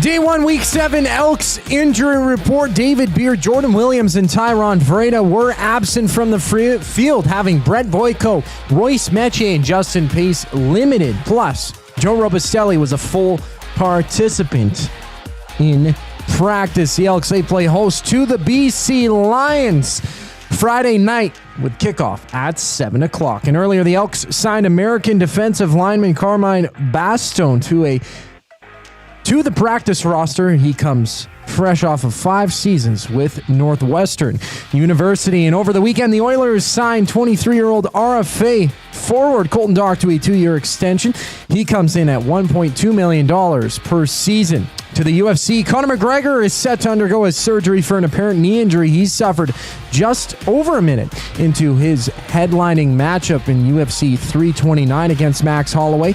Meanwhile, it's the All-Star break in the MLB. The Home Run Derby going tonight at 6 o'clock. AL All-Stars battling the NL All-Stars tomorrow night with Toronto's Dylan Cease, the starting pitcher for the American League. This sports update is brought to you by Windsor Plywood Leduc, locally owned and operated since 1993. They're more than just plywood. They offer everything from doors and flooring to decking, fencing, and custom millwork. Windsor Plywood Leduc, they're the experts you need to know. The conversation rolls on here on the Reid Wilkins Show. I'm Zachary Kubish, keeping you up to date.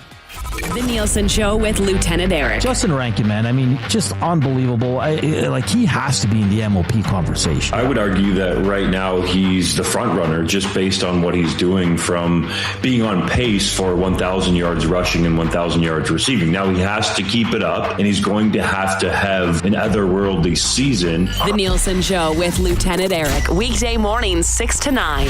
Only on Edmonton Sports Talk. Your clear choice for Edmonton sports. When you bet with Play Alberta, you give back to Alberta.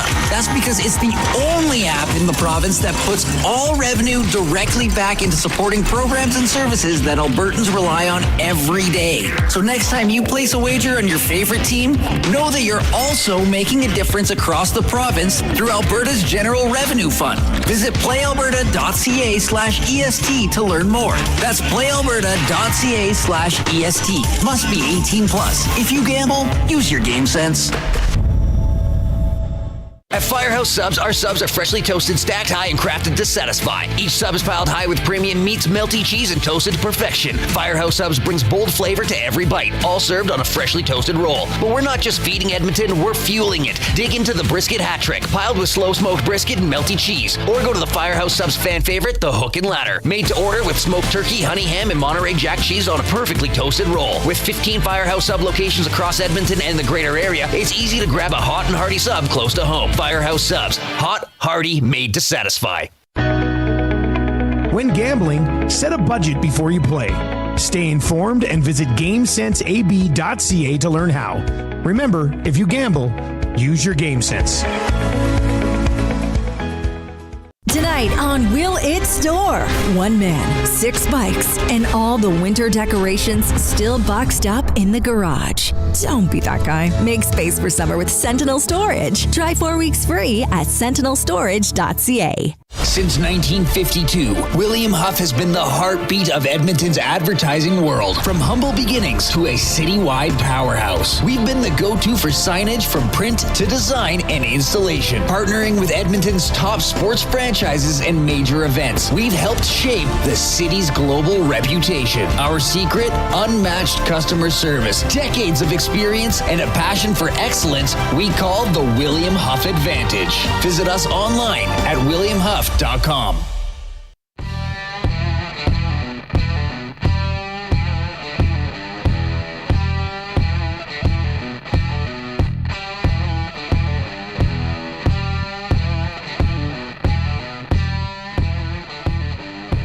All right, we just had Edmonton Elks star running back Justin Rankin on the show. And I can tell you portions of this hour presented by the Edmonton Elks. How about this? It's the Dog Days of Summer game. It's all about pups, sunshine, and pure fun. This Friday, July 17th, the Elks pack in the house for a full night of tail-wagging energy, summer excitement, and Elks football. Expect big smiles, lively game day moments, and a whole lot of dog day spirit. So, yes.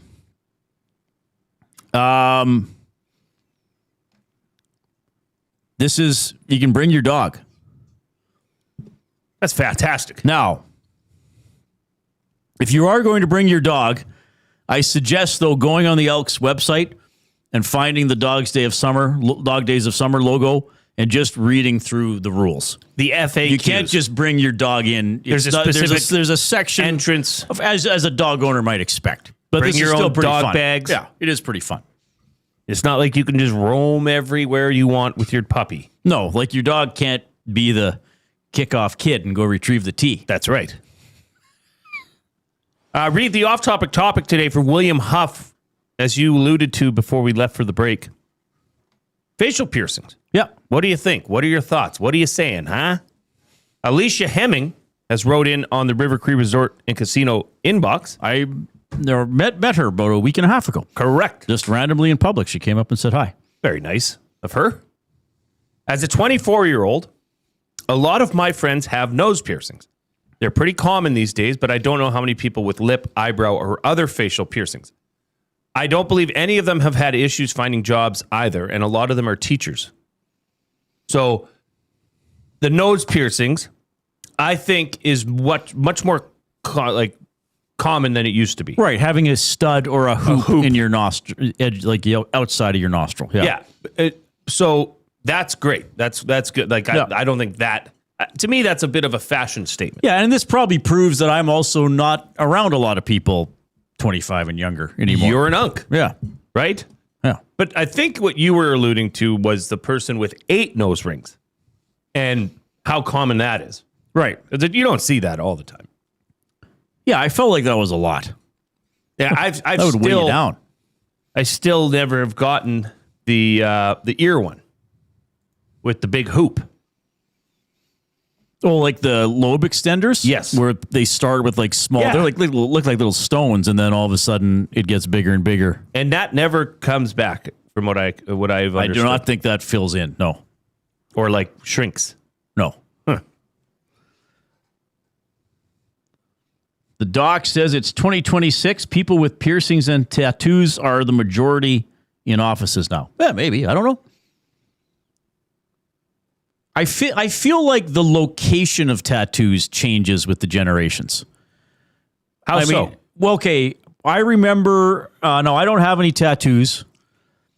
But I feel maybe 15 to 20 years ago, maybe 15 to 25-ish, it was like, you got to get this, maybe especially this was more with women, maybe not, but you got to get the lower back tattoo. Mm-hmm. You got to get the lower back tattoo. Now, I feel as if the front of the thigh and down the legs are much more tattooed than they used to be. A lot of leg tattoos. A lot of leg tattoos. Like I saw people whose legs were covered in tattoos on the weekend. Maybe that's because it's kind of a large canvas, I guess, there. I can appreciate a good tattoo. How many do you have? There's 0. Okay. I can appreciate it though. Right. I love some of the artwork that you get to but see. Would you ever get one? It would have to be a very like the getting all 3 of my daughter's names or something.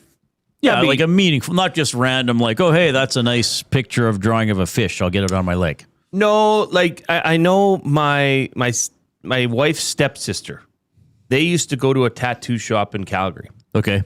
And it had a vending machine, like where you put in a loonie and you crank it over and it spins down the spiral and out comes this little ball. Yeah. You crack open the ball and it's got a little diagram on it. Whatever you picked on that diagram, you take it to the artist and he tattoos it immediately on you. Really?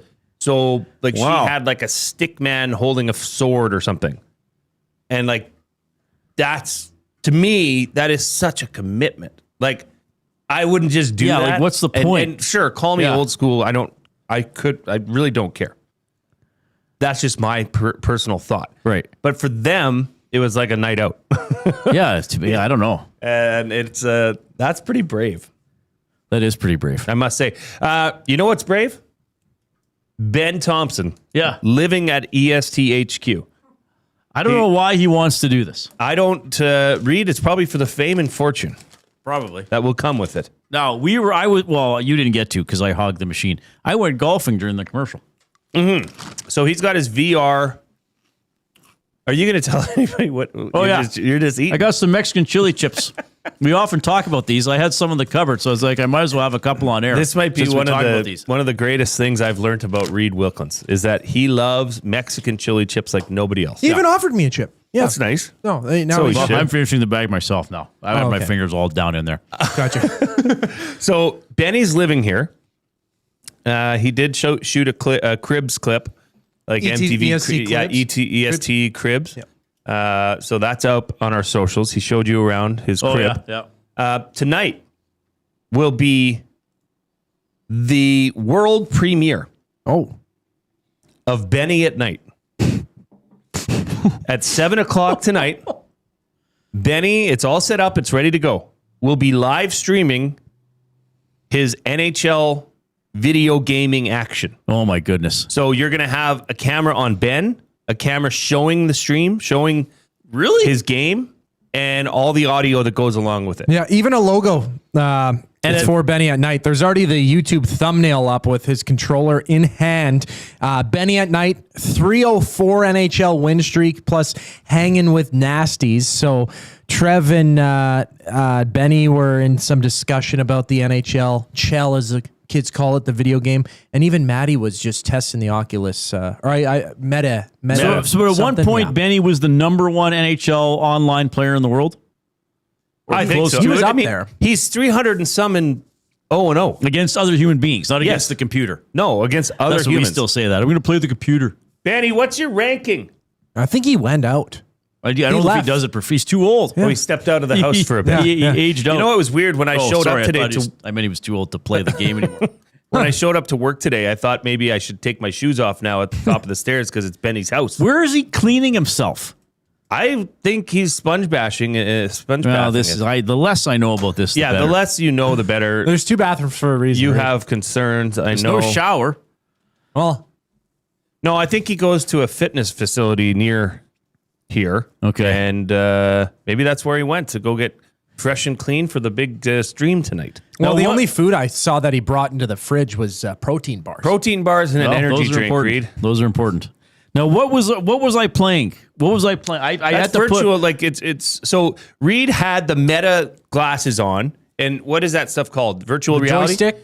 So it's virtual reality. Yes. Right? VR, so you were playing virtual reality golf. Well, on the Xbox? What was I playing it on? No, I think it's all Meta off of the Meta Oculus. Their Meta platform. I don't know what the Meta virtual reality headset. Yeah. This is the Meta Quest Zuckerberg. VR. He probably drilled into my brain. Zuckerberg probably inserted a chip already. I'm probably now one of his zombies. Yeah. He's zucking out all your info. Yeah. Yeah. Zucking it up. Okay. So it looked really good. It was weird hitting the ball. I don't know if having an actual golf swing helps you determine how far. But I think it's like it looked very good, and the club you looks like you're holding looks like a real club. Oh, it's a little creepy. There's a reason they call it virtual reality. When I took the headset off, I was surprised you and Benny were there. Right. I thought I'd been transported away. Well, I think it pipes in sound, so it's like very, like it sounds like you're alone. Yeah, there's birds and stuff. Yeah. A little creepy. Maximili says, why is he living at HQ? Well, where he currently resides is in I have a the basement. same question. Thank you. Yeah, Maximili, thanks for If that. we had an answer, we would have told. Oh, no, and he's been offered by... I mean, me for Reid, sure. I'm sorry. Like Reid offered, say, several times, in my like, spare don't room. live at the station. And I think he just wants to take on the challenge. But his current place of residence in the basement that he lives in is going to be undergoing renovations. So he needs to skedaddle for a week. But there are other solutions. He had offers from friends as well. I think, once again, this is just a personal challenge for him. A growing experience, might you say? Okay, I guess at his age, maybe there's some quirky fun to it. This would not appeal to me. No, just put me down. Well, maybe he's trying to, he's what the kids call soft launching a potential move out from his house. Right? Sure. He wants to see how rehearsing living for by, bachelorhood. Yeah, exactly. He wants to. Yeah, you know what? Practice Let to me speak from live by experience. himself. Don't rehearse for bachelorhood. Just dive into it and commit to it. Yeah, it's beautiful. You don't need a test drive. Yeah. Just get out on your own. You want to live on your own? Just go live on your own. He sent me a video. Why do you need to practice? You practice by doing it. That's life. He sent me a video by text the other night, like at 11:30. Really? And it's just of him, and then he turns to the side, and the arcade machine's on, the TV's on, and it's pitch black in the studio. It's just him and his Chell. Oh my He said he's never gotten better sleep. What's in his he life. eating? Nothing. Protein bars and Monster energy drinks. I know it's been approved. I feel like I shouldn't be involved, perhaps. Okay, 'cause he was telling me because of the blinds, they're very powerful blinds. Even here in our studio, we have blinds that block out the sun. So it gets really dark. Full in efficiency. here. Yeah. It gets really dark in the studio and his sleeping area over there. So he's never had better sleep in his life. He was telling me. Oh, he's got a little mattress in there.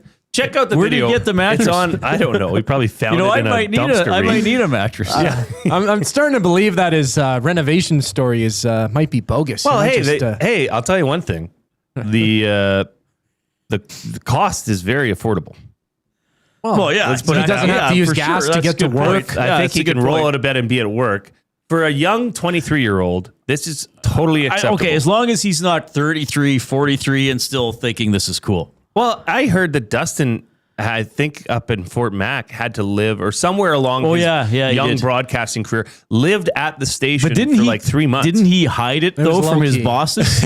I think. It was- Oh, you're always here before everybody. Oh, yeah. Yeah, Getting in early. early riser. Yeah. Yeah, there's Benny coming. He's just arriving home, Reid. Our boy is home. Where is he? He's this his pulling vehicle? in. Yes. Why does he have a van?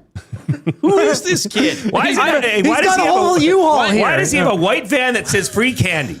Like, what's up with this? Why can't he live in that van down by the river? He should. He should go explore the North He should Saskatchewan. totally do that. So 7 o'clock. What is it, Benny at night? Benny This at is night. actually a new show. Well, he's going to try Have you it. sold sponsorship yet? I'm looking. Well, yeah, the full logo. He's got People himself. next door, baby. He pulled me from one of the commercial breaks and said, "Hey, let me take a picture for the thumbnail here." I think he's got a bit of a plan. I don't know how much I can say, but he's tune going to in have at to 7. Tune in at 7 to find out. It's going to be amazing. I think he's gunning secretly for one of our Edmonton Sports Talk awards at the Estes. What? Weirdest thing ever done. Stupidest decision by an Gutsiest EST member. performance, live performance for Benny at night. I'm not sure what else. Moment of the year. It's multiple This isn't a small moment. moments. Yeah. And This is Benny's a coming period in. of time. Right here. He just popped Hey, by. welcome home, Benny. Thanks for having us at your house. He's got us. We have a little He's got a burner. sub. We have that little You know burner. he can cook, No. right? We do not want him cooking in the studio. That's a He good might point. burn it down. That's a good point. We- He's this gonna is boil that nice. Pepsi. Yeah. Make a nice glaze, really sugary I'm glaze. making a demi-glaze for my Subway sandwich. Oh my goodness! All Benny right, at night will then turn into a cooking show. forget about the NHL. He'll be like cooking with like a bag of Mexican chili chips, half a Coca, half It's a like can on of the Diet Vegas Pepsi. vacation Yeah. where who's the uncle? He says, "Yeah, this hamburger helper's great. No need for the meat at all." He just made hamburger helper burgers out of hamburger helper without the meat. Benny, you. All right. We better do a timeout here. We do have some fun sports topics to dive into. We have some fun non-sports topics to dive into. We want you to be part of the fun. Yes. 780-218-9999 is the River Cree Resort and Casino inbox. Of course, EST is presented by Play Alberta. Jay has 2 plays of the day up. Yeah. 1 on the Home Run Derby and 1 on the World Cup semifinals. So check those out under EST specials on playalberta.ca or the Play Alberta app. All right, here's a sports update.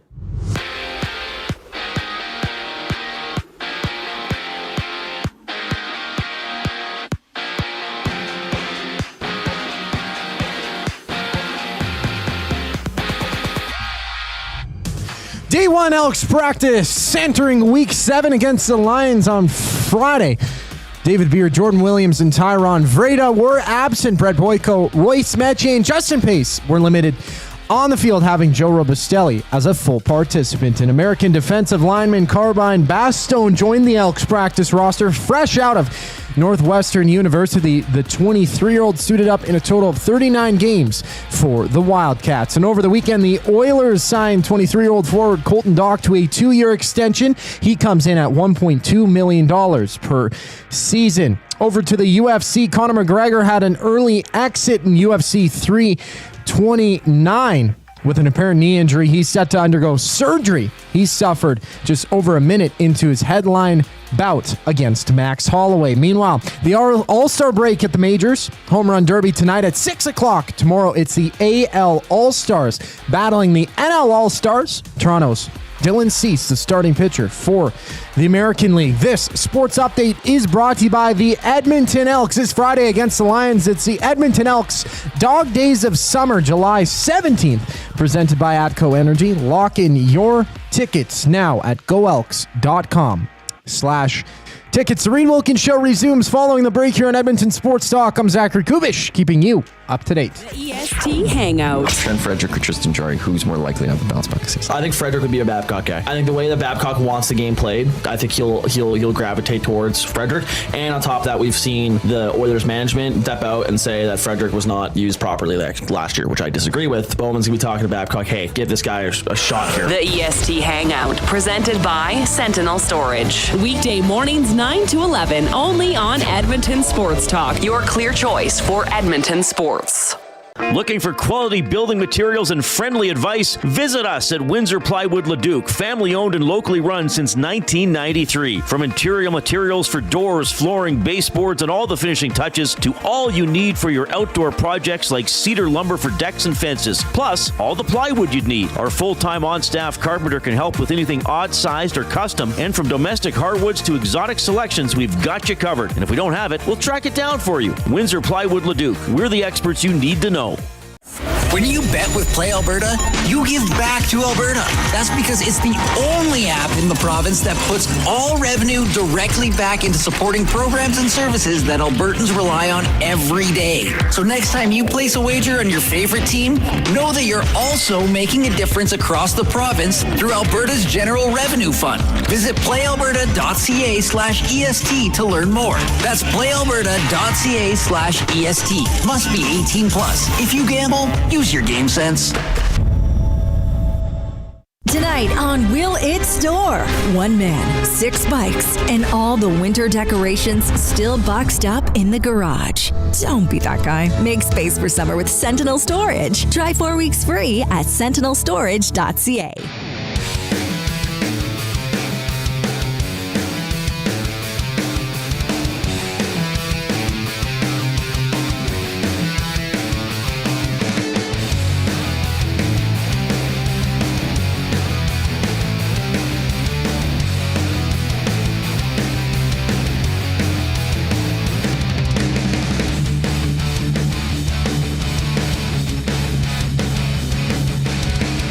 Okay, thanks a lot for joining us this afternoon. We are in the Canadian Brewhouse studio. Afternoons just got a serious upgrade at the Canadian Brewhouse. Happy hour runs Monday to Saturday, 2 to 6 p.m. You got deals starting at $3.99. You can make the smart move and head to the Canadian Brewhouse. We love having them on board. We like the wings. You know what I really like? The gyoza. Some people call them pot stickers. Yeah. They're kind of, are they Korean? I'm not sure but they're dumplings. Dumplings. Yeah. But they're delicious. They're like, they're pierogi-esque. They are, yes. Yeah, I think kind of they're the Asian version of pierogies. Yeah, the batter is different. Yeah. The wrapping is lighter. Yeah. More airy. They're delicious. They always got great wings, so we love the Canadian Brewhouse. Yeah, my mother-in-law made pot stickers yesterday. And? Boom. They were gone. My youngest, Faith, just started housing them. Really? Yes. They were You were really, like, you going to share? Or? They were really good, and we were really hungry. We spent the majority of the day just relaxing in the pool. Well, that sounds like... So this was after the birthday party? Well, the day after. The day after the birthday party, yeah. We were doing stuff for just cleaning out the garage, getting everything put back away. Right. Which is a good feeling. Okay. What do you want to do? Do you want to do the U of A football news? And we will have this person on the show tomorrow. Yeah, this is... I'm going to be honest. I don't know what to think of this. I honestly don't. Okay. Because the University of Alberta Golden Bears have signed former NCAA quarterback Christian Veilleux. If you want to Google him, common spelling of Christian, last name Veilleux. Well, probably some fans have heard of him, but just to get it out there. He's played in 25 games across 5 different NCAA seasons. His first collegiate action south of the border was with Penn State. They had a 28-0 victory over Rutgers. He was 15 of 24 for 235 yards. Okay. This is a quarterback that has played and started for Penn State. This is the second only quarterback to appear in a Power 5 game since Jesse Palmer did it with the University of Florida in 2000. Oh, really? Okay, this is an interesting acquisition. Now, I believe how he ended up here is he was in Edmonton. Edmonton hosted the Combine. I believe at that point, head coach of the Golden Bears, Stevenson Bone, met with him, brought him on campus and said, hey, you have one more year of eligibility at the U Sports level. Okay. Why not give it a shot and build up and boost your potential to sign with a CFL team? So I have to do more information, and obviously having him on the show tomorrow, we're going to find out. We got to get to know him. Why in Edmonton? Why are you? He's had at an U of A? interesting journey. Very. He's originally born. He's born in Ottawa. Okay, then went down to the NCAA play. I mean, if you're playing quarterback, I don't even care if you're the third string, red shirt for an NCAA team. You're playing quarterback.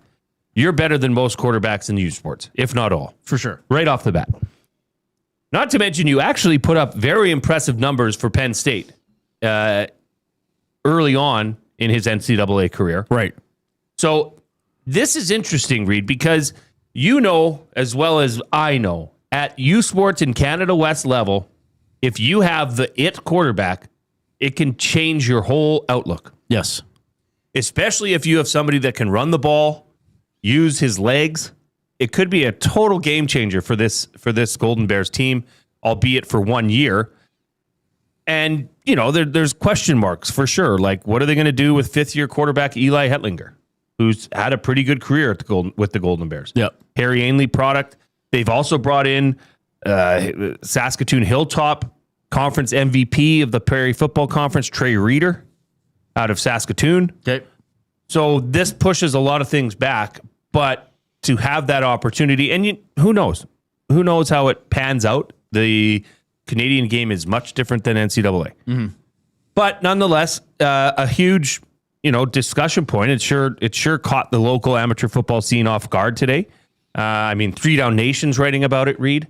So this is a story for sure. 6'4", 220, they got him listed as. Big boy. Yeah. And didn't he? Yeah, it says he wound up going to high school in the States, right? So he must have gone to further his career. Yeah, I think he went to like a what do they call it? A prep school? Is that what they're called? Something like that. Okay, yeah, we'll have to find out more because this is interesting. Yeah, but he went to Bullis School. Yeah, it's a prep school in Potomac, Maryland. All right. Interesting stuff for sure. And like you said, played for Penn State, Pittsburgh, limited appearances with Penn State, more with Pittsburgh, and then more with Georgia State. Well, he'll be on the show tomorrow. Coming up tomorrow, 4 o'clock. Also tomorrow, 5 o'clock, presented by the Edmonton Elks, the Mark Killam Show with Elks head coach Mark Killam. So we'll dive into some storylines. Maybe we'll ask him about Christian. Well, he probably knows about him, yeah. Right? Well, yeah, not probably. He would know about him. He would. He was at the Combine. Now he's right back in your backyard. And generally, here's the honest truth, is generally the Elks will take 2 to 3 flyers, say, on Golden Bear players that they'll just bring into training camp and say, let's see what you got. You weren't a draft pick, but let's see what you got. We'll give you 2 weeks. Right. And now that he's in that backyard, like, it's no wonder he went to a school that has a relationship with the pro team. Oh, right. Okay. I could see that connection for sure. Okay, so more on that tomorrow. I want to remind you, if you're on YouTube, it's slowed down a little bit here, everybody. Don't have those summer thumbs. Get in there and click the thumbs up. Click, click, click. Must you click? Please, please click. Must you click? You must click. Dum, dum, dum. All right, there it is. Sam Neill passed away at the age of 78. Sam Neill was in Jurassic Park, a bunch of other movies. I guess best known for Jurassic Park, though in a lot of other good stuff. I think. And he was considered for James Bond, I believe, when Brosnan got it. Fine actor. I think he has a couple movies that are still coming out, so you'll still see him on screen. I read a quick article about him today, and he actually said, in hindsight, I'm glad I didn't get to be James Bond, because then I just would have been a celebrity, and I didn't really want to be a celebrity. Right. You know, I guess that's the thing, especially for a role like that. Well, he was James Bond. You know, like your typecast. Roger Moore, Sean Connery did a bunch of other stuff. They're both. Well, he was James Bond. You know, like Brosnan. Does anybody remember Remington Steele? I do, but he was James Bond. Is that Pierce Brosnan? Is that what he's known for mostly? Is just James Bond? I don't think so, but maybe just for a lot of people. He in like a love, like a rom-com. Wasn't he in the Mamma Mia movies? I don't know. He was in at least one of them. He's been in other stuff. He was a very good Bond. Timothy Dalton was in a couple movies. I think Daniel Craig, is he James Bond, or is he the guy from Knives Out? James Bond. Right. Well, the Knives Out movie. I haven't seen the third one yet. Sam Neill passed away. Harrison Ford is 84 years of age today. Right. And I said it before to you. I'll say it again. I think Harrison Ford is one of the worst actors that is a superstar. How come? His acting chops are awful. I'm a better actor than Harrison Ford. Mark it. Okay, so let me ask you this. You can tell Harrison Ford that to his face. Every movie I see Harrison Ford in, I'm just, like, show some emotion, for goodness Well, sake. I think that's okay. This could be a whole other thing for buying or selling, which we're going to do later on. There's a difference in my mind. There's a difference between being a movie star and an actor. He's a movie star. Right. No, I believe he can act. Sure. But there's also a movie star is, do you look that role? Can you play that role? Can you just do enough? Like the characters he plays aren't based on a deep emotional understanding of what that character is going through. Mm-hmm. It's like, hey, he's Han Solo. Can he look cool? Can he sound cool? Hey, he's Indiana Jones. Do you believe he could be an archaeologist who does this stuff? Sure, go do it. You know, like a movie star is like, can you look the part? Can you deliver your lines when there's a guy holding a light 2 inches from your head and there's fake rain coming down on you? Like, probably the best, purest actors in the world would be stage actors. Sure. Because you're doing it every night in front of a live audience, convincing people. You know, I think being like if you switched out or swapped out Harrison Ford with another, well, Tom Selleck was up for that role. He turned it down. Indiana Jones. No, I'm talking like The Fugitive. Mm-hmm. If you swapped out Harrison Ford with another actor, I don't think it would make a difference on the outcome of the movie. Oh, I see what you're saying. You know what I mean? It's forgettable. It's blah. Oh, interesting. Okay. I don't know if I don't know. He looks bored when he's working on a film set. He comes across as bored in a movie. That's just me.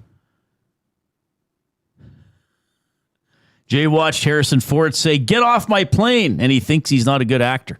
That was Air Force One. Air Force One might be one of the most cringy acting performances by Harrison Ford. But see, again, it is not good. You know who's a great actor in that? The Russian group that takes over the plane. The leader of that guy, that's an actor. If he can make you hate him. Yeah.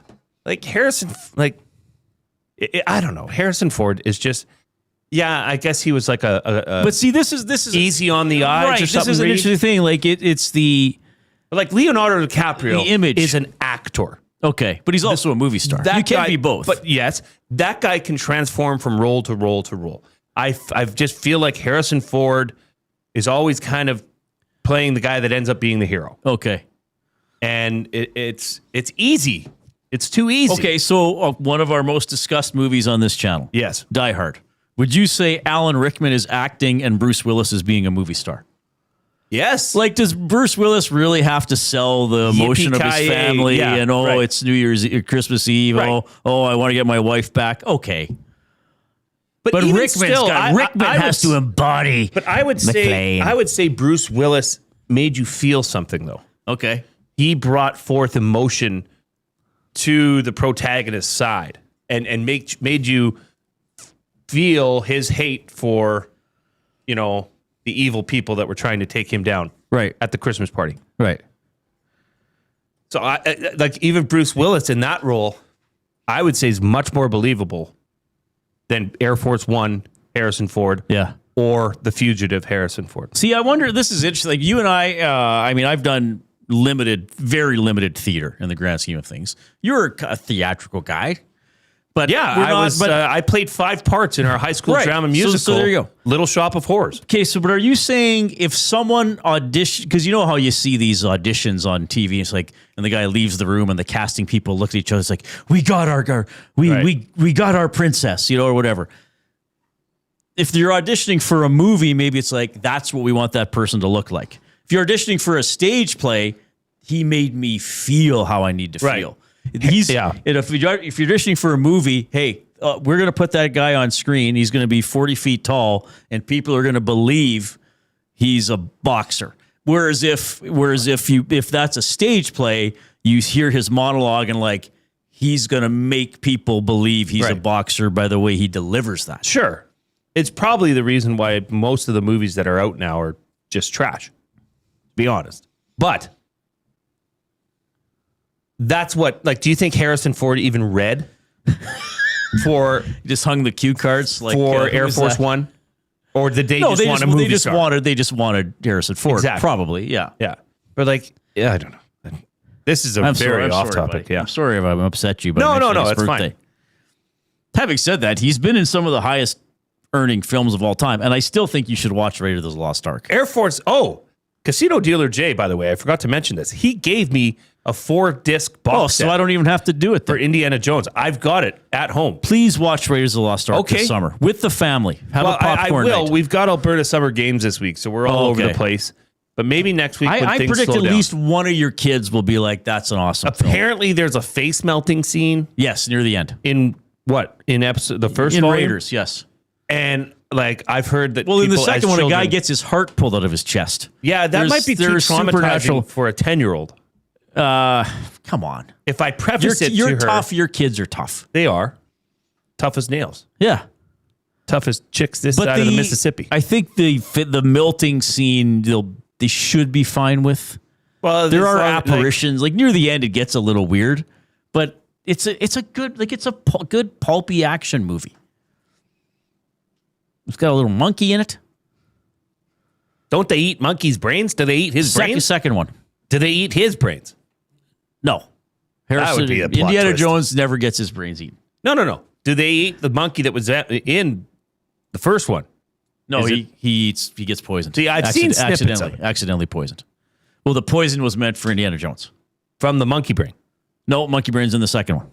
Monkey brain's part of a normal meal in the second one. Okay, so this is a challenge that I need to watch all 4 of these. Just watch Raiders of the Lost Ark. That's the first one. Yes, please watch Raiders of the Lost Ark. Okay, and I will give you a full and honest review. Yeah, I will take I know notes. you will. You might hate it because you've already decided that you're going to hate it. No, maybe this will sway me back into Harrison Ford's corner. Happy birthday, by the way. I don't know if I know anybody who thinks Raiders of the Lost Ark is a bad movie. Hey, maybe not a I great think Air movie. Force One is a great movie. Okay. I love that movie. I think Harrison You just Ford think Ford stinks is in it. like just nothing. Okay. Would have you preferred Selleck as Indiana Jones? I'd have to see it to give you my honest opinion. We'll never know. We should know. Hopefully this Selleck summer. should go back and reshoot them. Well, I'm sure with CGI now you could probably do it. You could Ben make him could look probably younger. do it. Yeah. What were we talking about? I have we no clue. better do the 5 o'clock break. You can text us 780-218-9999. That is the River Cree Resort and Casino inbox. Don't forget about the River Cree mobile app. It's free to download. Get exclusive offers and promotions. Get your show tickets there. Make reservations for hotel rooms and restaurants. It's safe, secure, and it's easy to use. All right, 5 o'clock break. 2 guys and a goalie. The Anaheim Ducks have indeed matched the offer sheet they put forward by the Philadelphia Flyers. It was a signed contract. Might have been Ben Pope from the Chicago Sun-Times. He's like, we need to stop calling them offer sheets. Philadelphia didn't just make him an offer, and then Anaheim has to decide. Carlson had signed to go play for the Philadelphia Flyers. 2 guys and a goalie, presented by GS Construction. Tuesday and Thursday afternoons at noon, only on Edmonton Sports Talk, your clear choice for Edmonton sports. Kickoff is coming. Are you in? July 17th, Elks, Lions at Play Alberta Field at Commonwealth Stadium. It's Dog Days of Summer presented by ATCO Energy. Bring your pup and watch the game in an exclusive section. Plus, find activities for your dog around the stadium. Every catch, every tackle, every touchdown. The best way to experience it is being there when it happens. Edmonton Elks, our city, our year. Get your tickets now at goelks.com/tickets. When you bet with Play Alberta, you give back to Alberta. That's because it's the only app in the province that puts all revenue directly back into supporting programs and services that Albertans rely on every day. So next time you place a wager on your favorite team, know that you're also making a difference across the province through Alberta's General Revenue Fund. Visit playalberta.ca/EST to learn more. That's playalberta.ca/EST. Must be 18 plus. If you gamble, use your game sense. The Canadian Brewhouse has a happy hour for any scenario. You finished work early? Happy hour. You finished work because you accidentally hit reply all to the entire company? Big happy hour. Your boss said, great job. Happy hour. Your boss said, per my last email. Ugh, emergency happy hour. You finally closed the big deal. Happy hour. With a huge selection of ice cold drinks and great food, the Canadian Brewhouse has a happy hour for whatever just happened at work. The Canadian Brewhouse. Your day just got happier. Get ready for another iconic evening of Canadian rock as the River Cree Resort and Casino presents Streetheart and Lee Aaron. On July 30th, get ready for a fist-pumping, anthem-filled show featuring 2 of the best acts to ever do it. Streetheart and Lee Aaron, July 30th at River Cree Resort and Casino. Tickets at rivercreeresort.com.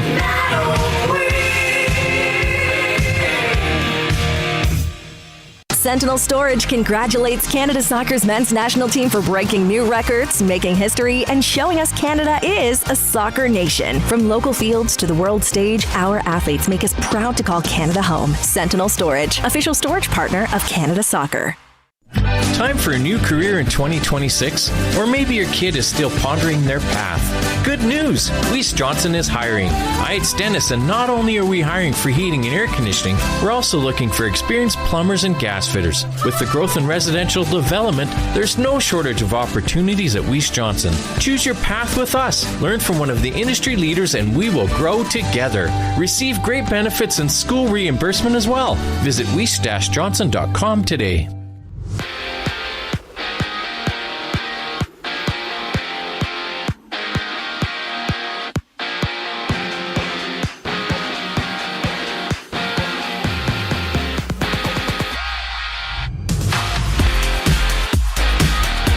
Day 1, Week 7, Elks injury report. David Beard, Jordan Williams, and Tyron Vreda were absent. Brett Boyko, Royce Metche, and Justin Pace were limited on the field, having Joe Robustelli as a full participant. And American defensive lineman Carmine Bastone joined the Elks practice roster fresh out of Northwestern University. The 23-year-old suited up in a total of 39 games for the Wildcats. And in case you missed it, the Oilers signed 23-year-old forward Colton Dach to a 2-year extension. He comes in at $1.2 million per season. To the UFC, Conor McGregor is set to undergo surgery for an apparent knee injury he suffered just over a minute into his headlining matchup against Max Holloway on Saturday. Meanwhile, it's the All-Star break in the MLB. The Home Run Derby tonight at 6 o'clock. Tomorrow, the AL All-Stars battle the NL All-Stars with Toronto's Dylan Cease, the starting pitcher for the American League. I'm Zachary Kubish. That was your sports update. The third and final hour of the Reid Wilkins Show starts right now.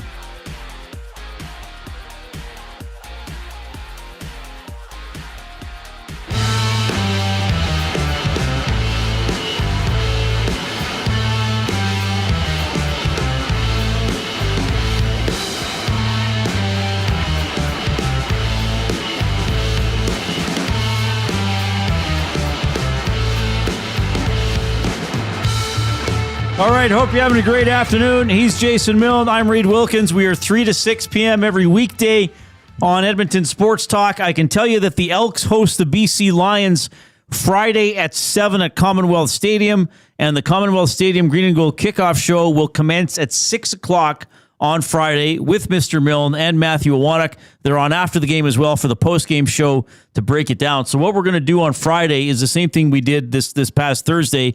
Jay and I will do the show from the Commonwealth Stadium Rec Center, and then Awanek will slide in at 6 o'clock, and you guys will keep rolling as the Elks try to get their 5th win of the season. You know what I wanted to do? Maybe I'll do this for tomorrow. Yeah, we'll do it. We don't have to do it on the fly. But the week in each season in which the Elks got their 4th victory during the playoff drought. Because they got their 4th victory in week 6, right? This is going to be week 7. Yeah. It didn't happen that quickly. That's pretty good. Other years. We'll check that out. All right, we're having fun time this afternoon. We had a couple of great guests on the show. Colton Dach was on like 5 minutes into the show. He just got a new contract with the Edmonton Oilers. Local guy, talked about his role on the team, signing the contract with the team he grew up cheering for, being with his 2 former teammates from Chicago, Dickinson and Murphy. Really good interview. We had Justin Rankin on the show at 4 o'clock. As always, he's really good. Really excited about how the Elks are doing. Not worried too much about his individual stats. He says people keep asking me about it, but he just wants to win games. Talked about his friendship with Javon Leake. So if you missed any of that stuff, whether you're on YouTube, on iHeart, on TuneIn, you can go back and get it. You can look for the podcast for the Reid Wilkins Show, wherever you get your podcast, or for any of our great shows here on EST. And go back and consume those interviews. We love getting great guests for you. We'll have a couple more tomorrow, including Mark Killam with the Mark Killam Show, your head coach of the Edmonton Elks. So portions of this hour are presented by Commonwealth Stadium, correct? Yes, correct. Cool, breaking news. Uh-oh, what happened? Do we got something else? Oh, wow. Next, is it Friday and Saturday? The 24th and 25th. Right. Those are the shows we're talking about? So, okay. Post Malone and Jelly Roll are both going to be performing in Edmonton Friday night and Saturday night. It's a 2-night, it's the Big Ass Stadium Tour. And you will have the chance to win one of 3 sets of tickets that we will be giving away next week right here on the Reid Wilkins Show. Oh, my goodness. So we're going to be giving away 3 sets of tickets, 1 pair each, for Saturday, July 25th show, Post Malone Jelly Roll concert at Commonwealth Stadium. Come on. It's actually the Big Ass Stadium Tour Part 2. Continuing on the momentum of the record-breaking stadium run. So they just kept touring with their big asses. They're moving those asses around. They won't stop. They won't stop moving ass. So look for that happening next week right here on the Reid Wilkins Show. Okay. Probably Monday, Tuesday, and Wednesday we'll give away a set of tickets to this. To Post Malone and Jelly Roll. Now, what genre? Saturday, July 25th. What genre is Jelly Roll? Jelly Roll is supposedly country. And Post Malone now became, or he did a country album? They've kind of both started. Post Malone, I think, was starting in like more poppy rap-ish. Okay. And Jelly Roll is a country artist, and they've kind of met in the middle. Now Jelly Roll, or Post Malone's doing a lot of country stuff, country gigs He's taken to the country music fan, which I think is a good move for him. I like Post Malone. I like Jelly Roll. Yeah. Okay. Post Malone shirts at Walmart, guys. That means he's huge. Huge. Absolutely huge. Yeah, and he has, speaking of body modification, he has a lot of face tattoos. Yep, he has one that says Stay Alive, I think. Posty. Yeah. Okay. Yeah, his real name is Austin. Austin Post. Austin Post. Yeah, right. Makes sense. Yeah, I knew something. This is buying or selling. Yeah, portions of Sour presented by Commonwealth Stadium. Thanks for getting that out there. So watch for that next week. This is buying or selling for Damon Bunting, a consistent top-producing realtor in the greater Edmonton area for over 18 years. He and his team would love to help you find that right home or make the move from your current home. Community-driven, he understands what it takes to make a difference in our city. Check him out, DamonBunting.com, or go to Instagram. His handle there is Damon Bunting Real Estate. Where to begin here? Okay, I'm going to tell you, I'm going to be peeved. Here is something I am peeved about. It involves the Canadian Football League. I wonder if our friend, the 55-yard line, will appear in the Nasty Chat. It doesn't have anything to do with the 55-yard line disappearing next year, but it could allow the 55-yard line to take a shot at the commissioner, who he's not a fan of. The CFL website, you know what? I will say this. I think on the whole, the CFL website is a decent website. You know, you go in there, it has the stories, it has the headlines. It used to be like 20 years ago, you couldn't find stats or you'd have to download a PDF. You can get the stats relatively easily. They make sense. I'd say it's a decent website. But there is something that really annoys me. So when you go to CFL.ca, you have the top menu, news, video, schedule. And right after that, very prominent, it's white on sort of the red background. It has the games for that week, right? Yes. So some would call it like a scoreboard or a ticker. It's like a convenient scoreboard. Very convenient. So here's the thing. I run a CFL pool, as you know. You're in it. Yeah, You're I had a good week. Are you second? I'm 1 point behind your friend. Old Cliff. Behind old Cliff. Red Dog. Okay. Old Cliffy. I think Coob is third. Coob's third doing well. I'm second. No, you might, but you had a perfect week, did you not? I had a perfect week 2 weeks. I had a perfect week this last week. Yeah, right. Not a lot of people had a perfect week. 2. That's it. I was one of them. And Coob, you're in the top 5? Yes, there's I'm 32 third. people? I'm 5 points behind you, Jay. Right. I'm coming for you. So anyway, I update the pool using a spreadsheet. Like I have to input data, but I have a lot of the math done for me because I've made formulas. I've been doing this 26 years.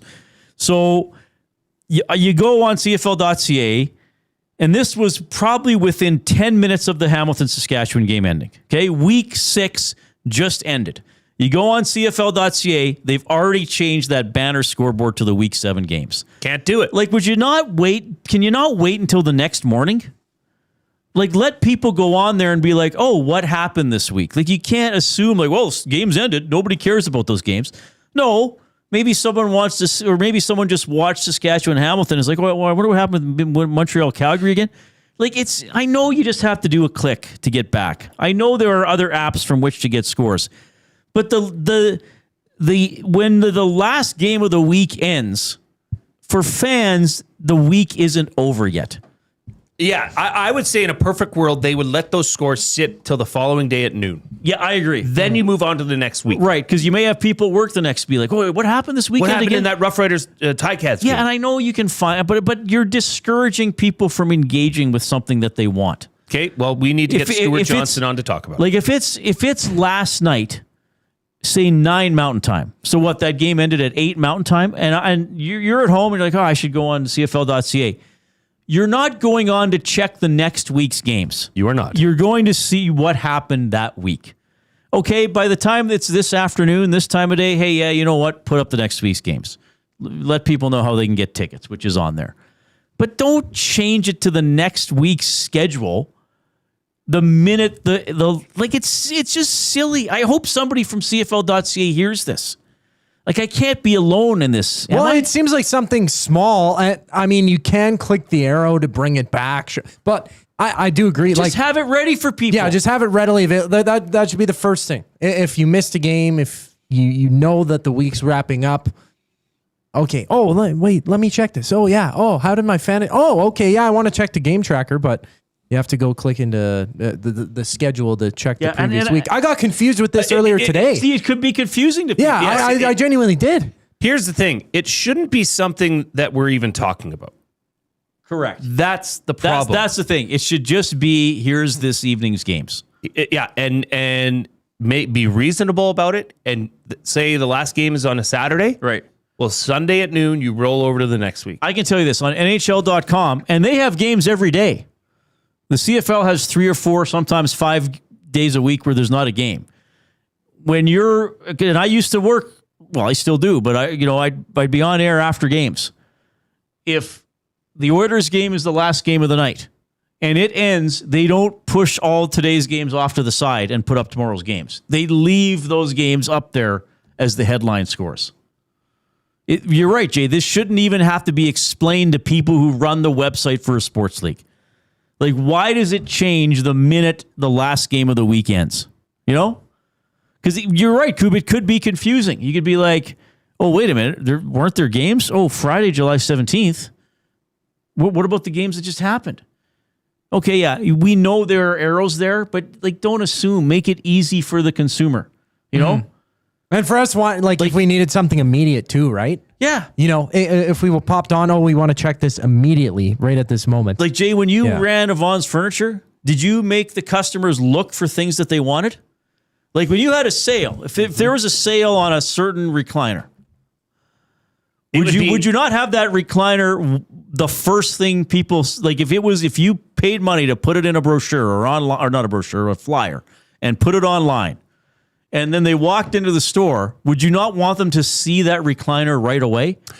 No. Oh, you don't? Okay. Sorry, everybody. I blew it. And no, but you want them to get to it, and but you want them to walk through the rest of your product. So the physical storage. So it was just a little bit of a tactic to make them walk through everything else to get to it. But yes, you're wanting them to come in and see that and be able to purchase it. Right. And it is very clearly on sale.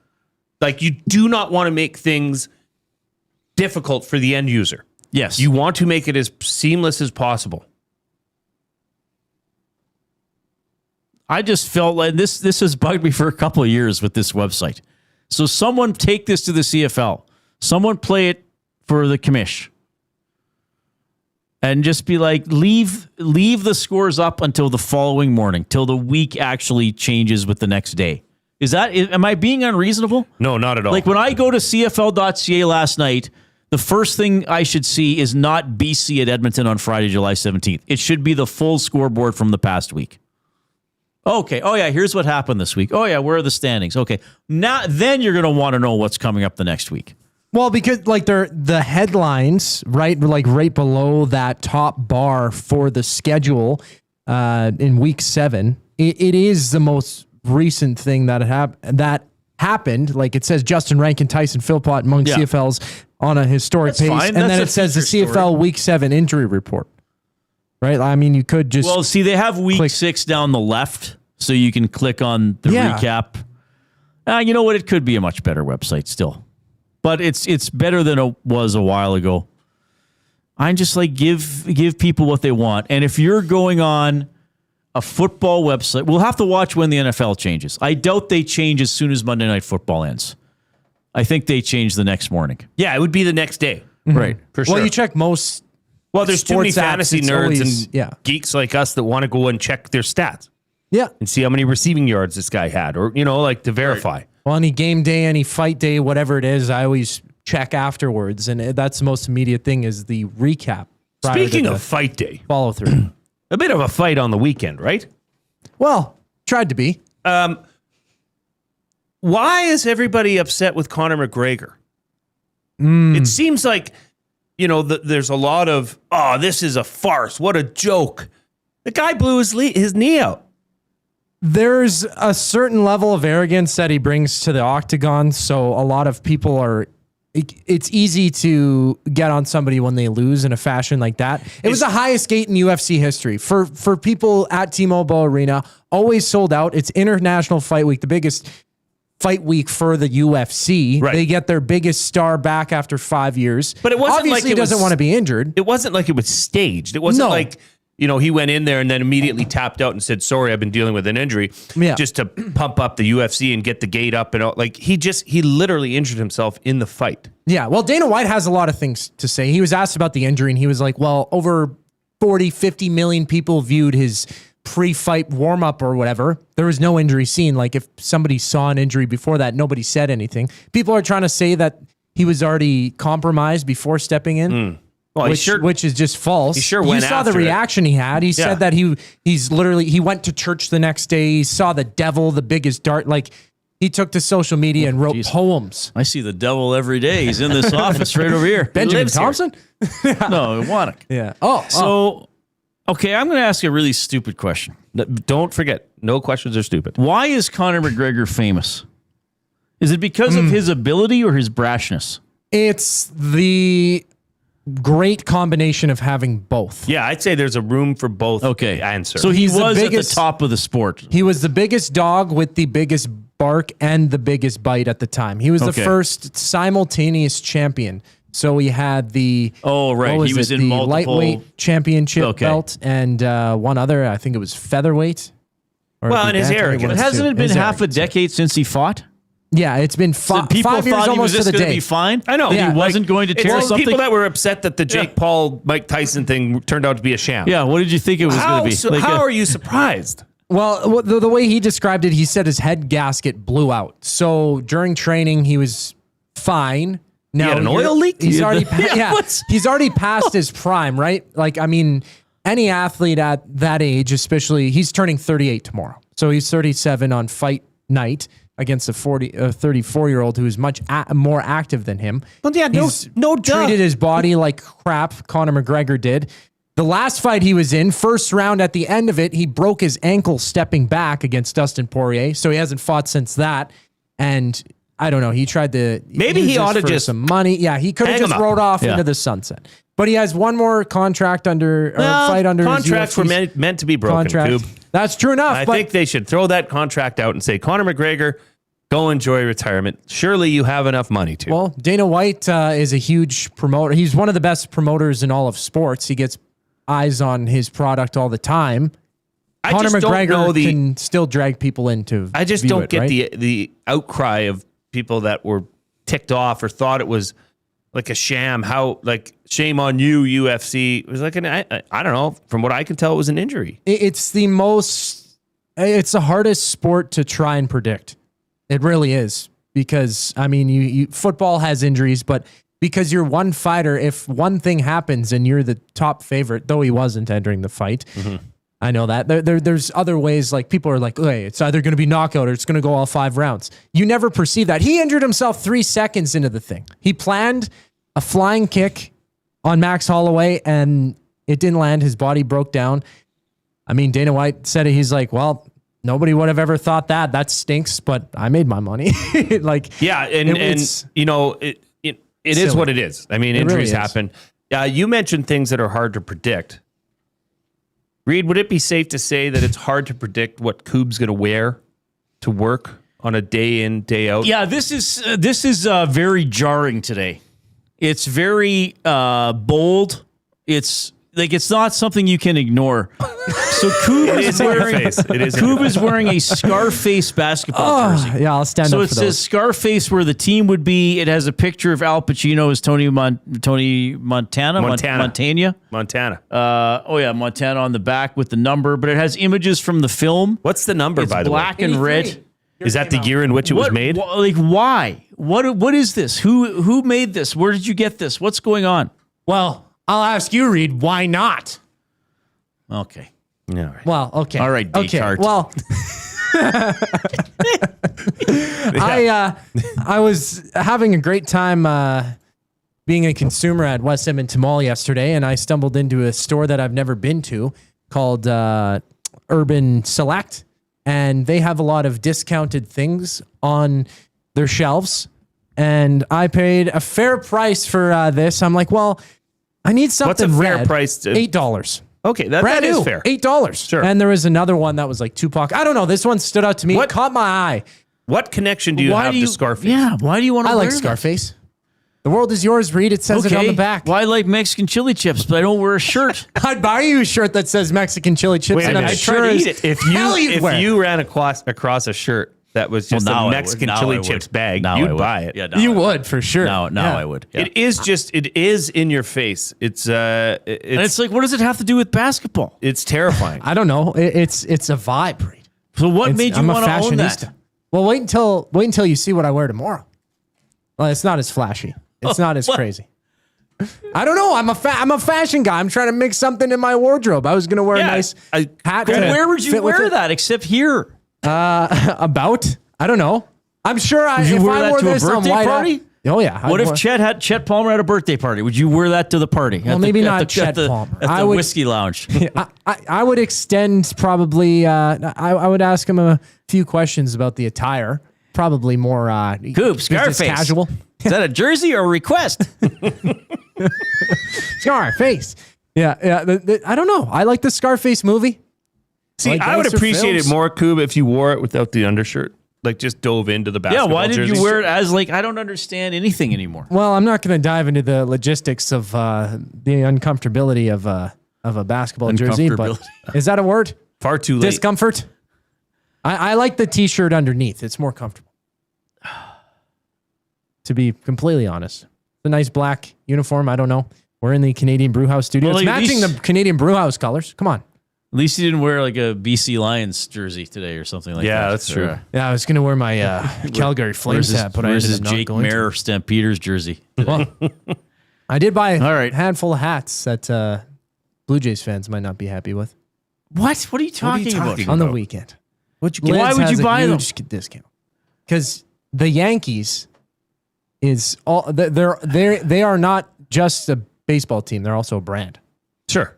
Okay. Yeah, a good Yankee. So you hat. bought a bunch of Yankees hats. Yeah. Well, what are you going to do with them? Wear them. Why? Where? Here. Somewhere. But Out. you need clothes that are you can wear outside of work. Yeah. Yeah, I have way too many clothes, Reid. You don't understand this. Then why are you buying more? Because I'm addicted. Because you like Scarface? Yeah. 1983. So Scarface is your favorite movie of all time then? No. Silence of the Lambs.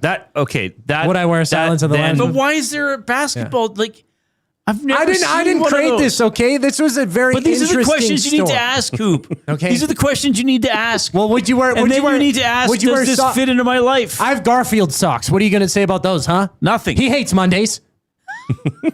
He loves lasagna. The Garfield socks make more sense than the Scarface basketball jersey. Yeah, it really does. It does. It looks like something off of AliExpress or Temu. It's something quite like It's an something. odd clash of worlds. You don't right? strike me as a Scarface guy. That's maybe the biggest, Well, would this be better if it was that says something. When you wear a basketball jersey like that, that is a statement. I agree. Right? And I don't know what statement you're trying to make. And I feel like it's a statement where you're trying to say, I'm a tough look guy. how weird I am. Yeah. yeah, sort of. Well, I mean, I'll be on the hangout tomorrow. Would you I'll be play wearing basketball in that? Yeah, actually, I would. Maybe next time I play basketball, the Intimidate the other Scarface. guy. Yeah. Hey, well, you're a golden stand bear? out to my I'm a little friend. Scarface. Yeah. Poor Mex Bezos said the shirt. He thought the shirt said scarf ace.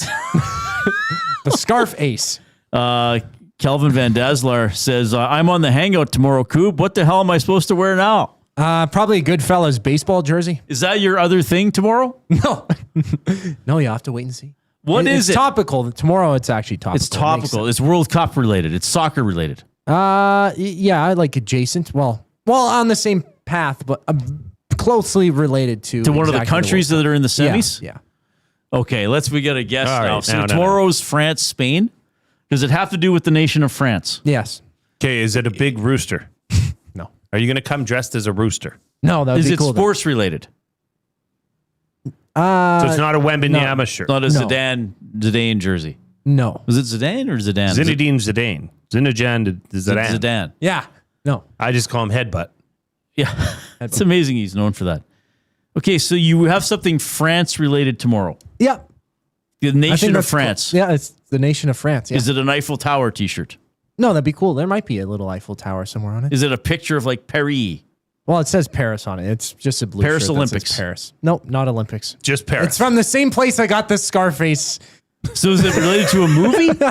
No. Midnight in Reid, Paris. That's a good Woody Allen movie. Maybe after work today, I could bring you down to West Edmonton Mall and I could show you this. Let's go shopping, Coop. Yeah. You're the I'll last buy you- person I would shop with. Reid's going to show up in what was the brand that they used to wear all the people that would go to UFC fights?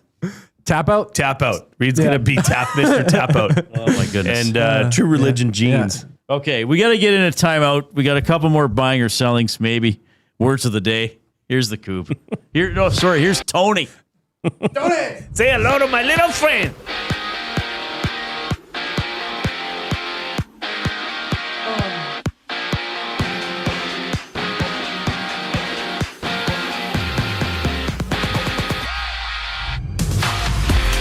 Day 1 Elks injury report for Week 7. They face the Lions on Friday. At home, David Beer, Jordan Williams, and Tyron Vreda were absent. Brett Boyko, Royce Metier, and Justin Pace being limited, having Joe Robustelli as a full participant. An American defensive lineman, Carmine Bastone, joined the Elks practice roster fresh out of Northwestern University. The 23-year-old suited up in a total of 39 games for the Wildcats. Over the weekend, the Oilers inked 23-year-old forward Colton Dach to a 2-year extension. He comes in at $1.2 million per season. To the UFC, Conor McGregor is set to undergo surgery for an apparent knee injury he suffered just over a minute into his matchup against Max Holloway on Saturday. Meanwhile, it's the All-Star break in the Majors Home Run Derby going tonight at 6 o'clock. AL All-Stars battling the NL All-Stars tomorrow with Toronto's Dylan Cease, the starting pitcher for the American League. This sports update is brought to you by the Ranch Golf Club. The Ranch Golf Club delivers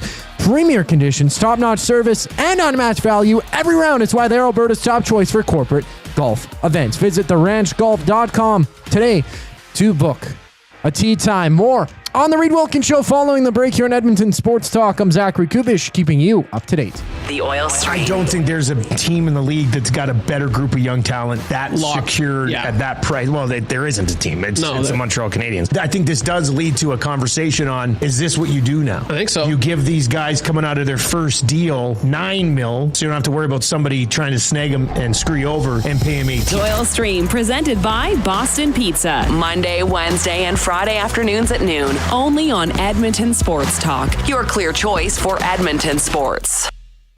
When you bet with Play Alberta, you give back to Alberta. That's because it's the only app in the province that puts all revenue directly back into supporting programs and services that Albertans rely on every day. So next time you place a wager on your favorite team, know that you're also making a difference across the province through Alberta's General Revenue Fund. Visit playalberta.ca/EST to learn more. That's playalberta.ca/EST. Must be 18 plus. If you gamble, use your game sense. It's the weekend. The sun is out, and everyone, yes, even the kids, are bored. Bring them to the Canadian Brew House. Our patios have games to keep the whole family going. Rooftop views, real turf to run around on, and misters for when the summer gets serious. Oh, and we've still got the game on. Always. All day. All weekend. All summer.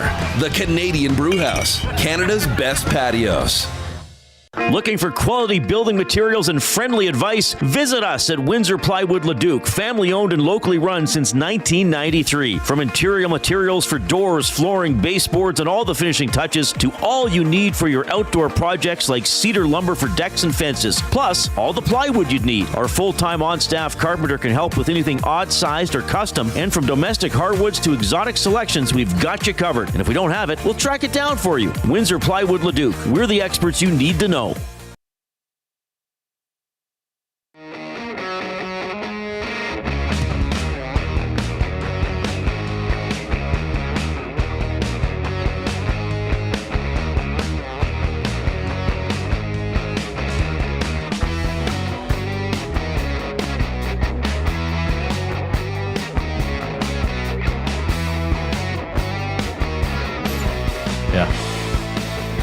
Okay, thanks a lot for joining us. Edmonton Sports Talk is presented by Play Alberta.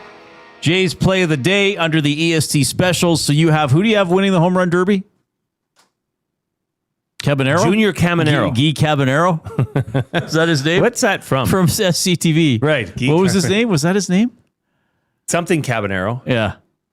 Junior Cabanero is who I have projected to win the home run derby. And then who do you have winning the semifinals in the World Cup?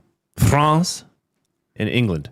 So France tomorrow over Spain and England on Wednesday over Argentina. They're both 1 o'clock games. Is the home run derby the best version of an all-star game or best activity in a current major four sports? It's a good question. I guess it's kind of All-star interesting. game. Like, it's live. It's real. Yeah. It's not too... You got to swing full power. But it's not all, changed. Like, and I'm pretty sure, like, you were looking into it. Isn't it the biggest hitters in the league? Yeah. Like, you have to qualify Yeah, you got for to it. get in, yeah. But, like, the biggest dunkers in the NBA, they turn their nose up at the dunk contest. Right? This is one of the competitions that I think best represents the athletes that are partaking in it. Right.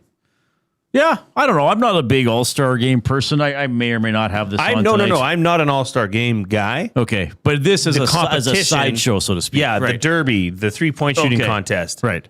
I'm in for that. Yeah. What would the CFL do at an all-star game? I don't know. Punt, Poutine, pass, poutine kick? eating. Imagine punt, pass, kick. Nathan Rourke out there. Charlie says, trivia. Did you know Harrison Ford and Daniel Craig acted together in a movie? All right, Charlie. I love you, Charlie. You text in all the time. You're loyal. Trivia. What movie featured both Daniel Craig? Asking someone if they know something isn't a trivia question. Right? I know Charlie's just giving us information. Mm-hmm. But if we want, you and I love trivia. Love it. So if you have trivia for us, ask us the trivia question. And don't provide the answer. Don't provide the answer. And then if we don't know it, we'll ask for the answer. Right. But if we do, we'll look like kings. Exactly. But Charlie's a good guy. Somebody said I look like Buck Rogers. I don't know about that. Who said that? Isn't he like a Western guy? No, he's a space guy. Oh, yeah. Like what? This is a quarter zip golf pullover. I told you they looked Star Trek-y, though, with the colors on top. Is that what it is? Just look up Captain Picard. He's red and black, obviously. Captain Pickard? Don't call him that. What? That's how it's pronounced. Oh, yeah. You see the Star Wars shirts? Yeah. Wow. A little bit okay. like that. Yeah. Okay. Charlie says, I'm old, Reid. Don't pick on me. No, I didn't mean to pick on you. We love you. Okay. But we like trivia questions. So, like, ask us another one, but don't give us the answer. We're saying, Charlie, it's a better way for you to participate if you ask us the question, right?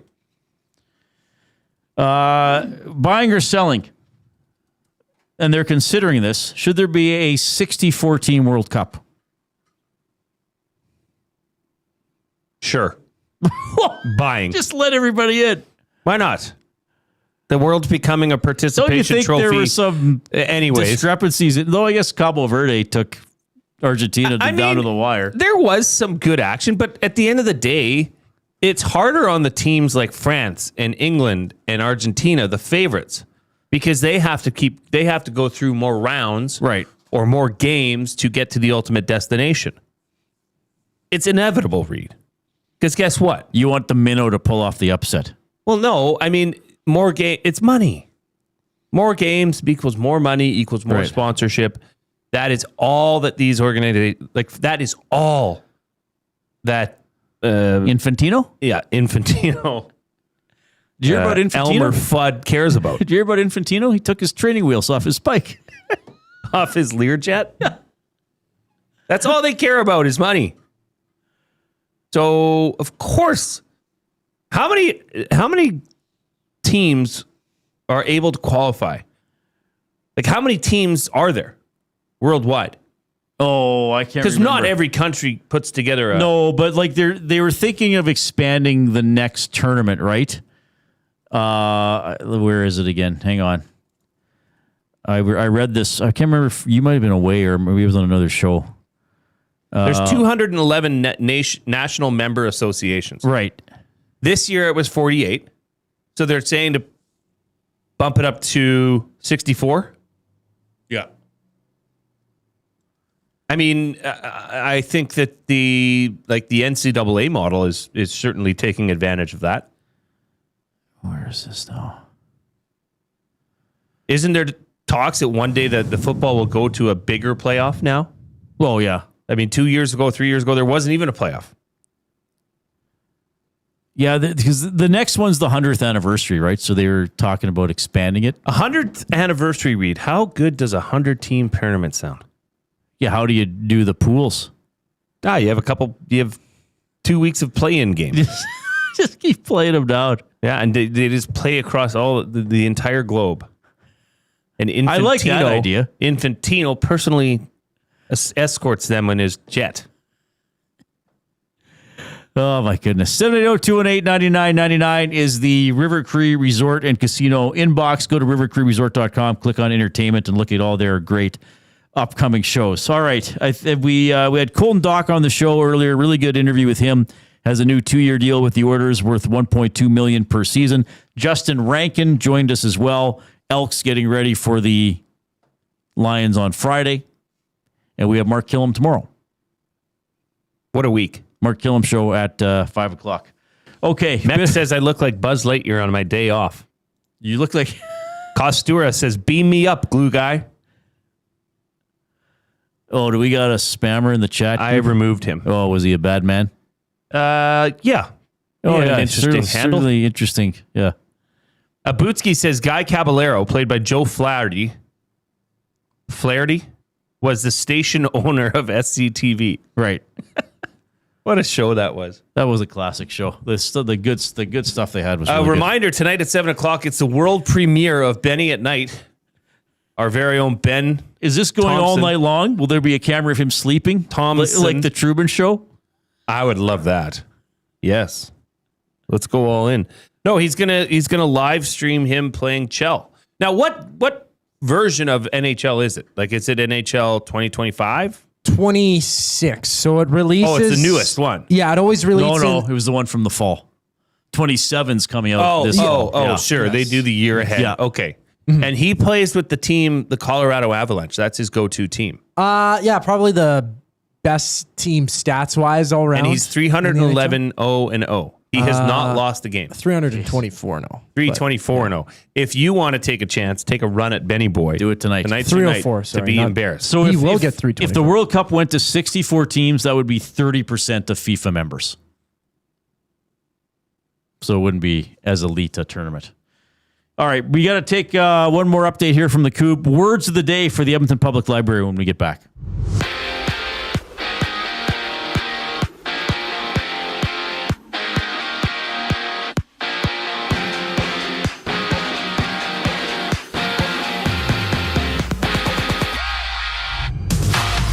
Day 1 injury report for the Elks in Week 7. David Beard, Jordan Williams, Tyron Vreda were all absent from practice. Brett Boyko, Royce Meche, and Justin Pace being limited, having Joe Robustelli as a full participant. And American defensive lineman Carmine Bastone joined the Elks practice roster fresh out of Northwestern University. The 23-year-old suited up in a total of 39 games for the Wildcats. Over the weekend, Edmonton Oilers inked 23-year-old forward Colton Dach to a 2-year extension. He comes in at $1.2 million per season. To the UFC, Conor McGregor is set to undergo surgery for an apparent knee injury he suffered just over a minute into his matchup against Max Holloway on Saturday. And it's the All-Star break in the majors. Tonight, the Home Run Derby goes at 6 o'clock. Tomorrow, the AL All-Stars battle the NL All-Stars. Toronto's Dylan Cease, the starting pitcher for the American League. The final segment here on the Reid Wilkins Show brings us back. Following the break, I'm Zachary Kubish, keeping you up to date. Firehouse Subs. Our subs are freshly toasted, stacked high, and crafted to satisfy. Each sub is piled high with premium meats, melty cheese, and toasted to perfection. Firehouse Subs brings bold flavor to every bite, all served on a freshly toasted roll. But we're not just feeding Edmonton, we're fueling it. Dig into the brisket hat trick, piled with slow-smoked brisket and melty cheese. Or go to the Firehouse Subs fan favorite, the Hook and Ladder. Made to order with smoked turkey, honey ham, and Monterey Jack cheese on a perfectly toasted roll. With 15 Firehouse Sub locations across Edmonton and the greater area, it's easy to grab a hot and hearty sub close to home. Firehouse Subs. Hot, hearty, made to satisfy. Get ready for another iconic evening of Canadian rock as the River Cree Resort and Casino presents Streetheart and Lee Aaron. On July 30th, get ready for a fist-pumping, anthem-filled show featuring two of the best acts to ever do it. Streetheart and Lee Aaron, July 30th at River Cree Resort and Casino. Tickets at rivercreeresort.com.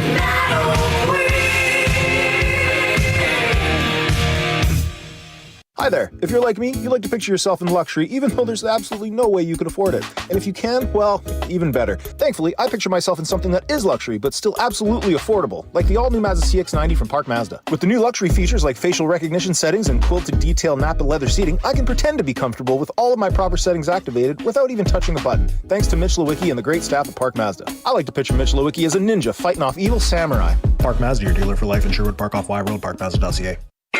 Your brand deserves more than just a whisper, it deserves a buzz. At the Hive Product Marketing, they specialize in promotional products that bring the buzz. From eye-catching giveaways to unforgettable keepsakes, they got the perfect products to make your brand stand out and get noticed. Visit the Hive Product Marketing and let them create the buzz your business deserves. The Hive Product Marketing, the official merch partner of Edmonton Sports Talk. Visit them online at thehiveproductmarketing.com.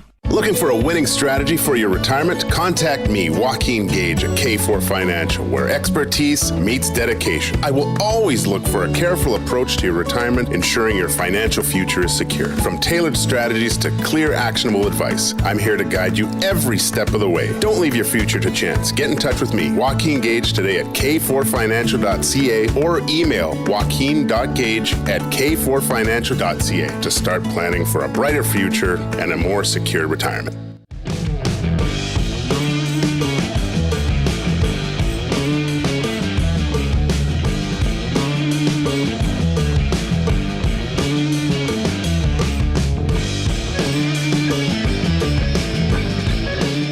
All right, if you have not yet done so and you're on YouTube, subscribe to Edmonton Sports Talk. Also, give this episode of the program a thumbs up. Click that like button. It's summer. The likes are slower. We're at 68. We'd like to get to 100 every show. So get in there and click. See how high we can drive it up. Maybe we can get 100 here in the next few minutes or get in there. Sometimes people post after the fact, which is also cool. Is fine. Tell you what, it's time for words. How did it go on Friday with words of the day? I missed words of the day. Did you give Benny words? Well, no, I did hear them. Abutsky gave slang edition for Benny. Oh, right. Because as you know, in the coming weeks, I think I did hear that. In the coming weeks, when you're away, Benny's going to be filling in a lot. Filling in, because I'm part-time between now and the end of August. Yes, sort of. Yes, you are. But that's fine, Reid. You've got to use your vacations. Got to use them up. Well, there's going to be a 3-week stretch where we are not on the show together. Yeah, it's going to in August. Suck. So how did Benny do? 1.5 out of 4. Not bad. The words of the day for Edmonton Public Library. Tickets going fast for EPL's after-hours escape room adventure, Locked Library, The Bookcase. Finish fast for the glory or take your time and immerse yourself in a story inspired by classic detective novels during this after-hours escape room adventure on Saturday, July 25th. All proceeds from this event support the work of EPL, with proceeds being reinvested into our collections, programs, and services for the community. Get your tickets at epl.ca/Locked Library.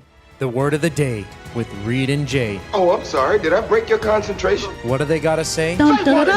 Say what again? I dare you. Let's find out. English, do you speak it? Then you know what I'm saying.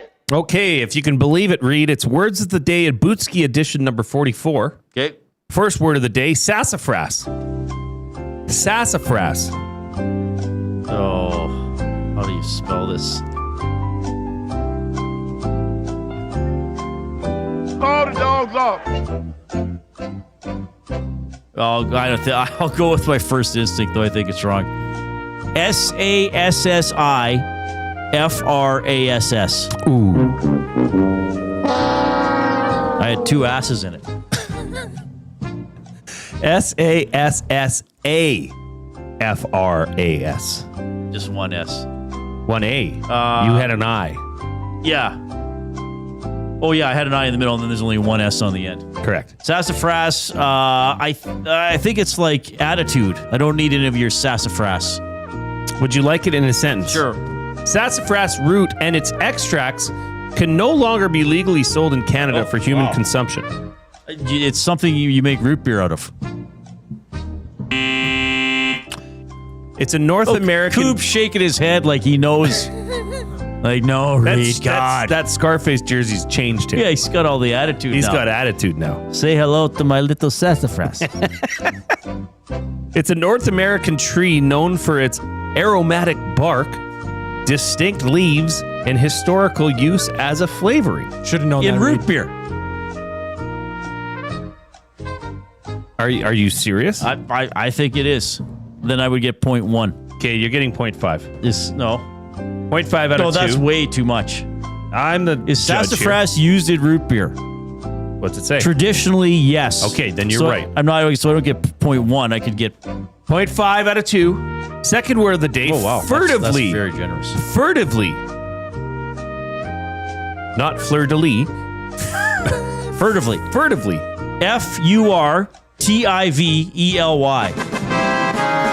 And I mean, this means, I think, sort of subtly, like you're sort of trying to hide it in a group of people. Like Jay Coob furtively rolled his eyes in Jay's direction whenever Reid spoke. Furtively describes actions done in a secretive, sly, or sneaky manner to avoid being noticed. Well done, Reid. Woo! 2.5 out of 4. You passed. Woo! Woo! Okay, thanks to Colton Dach from the Oilers and Justin Rankin from the Elks for joining us today. You missed anything, go back and get it on the podcast or on YouTube. Dach was on just after 3 o'clock at the start of the show. Rankin was on about an hour into the show.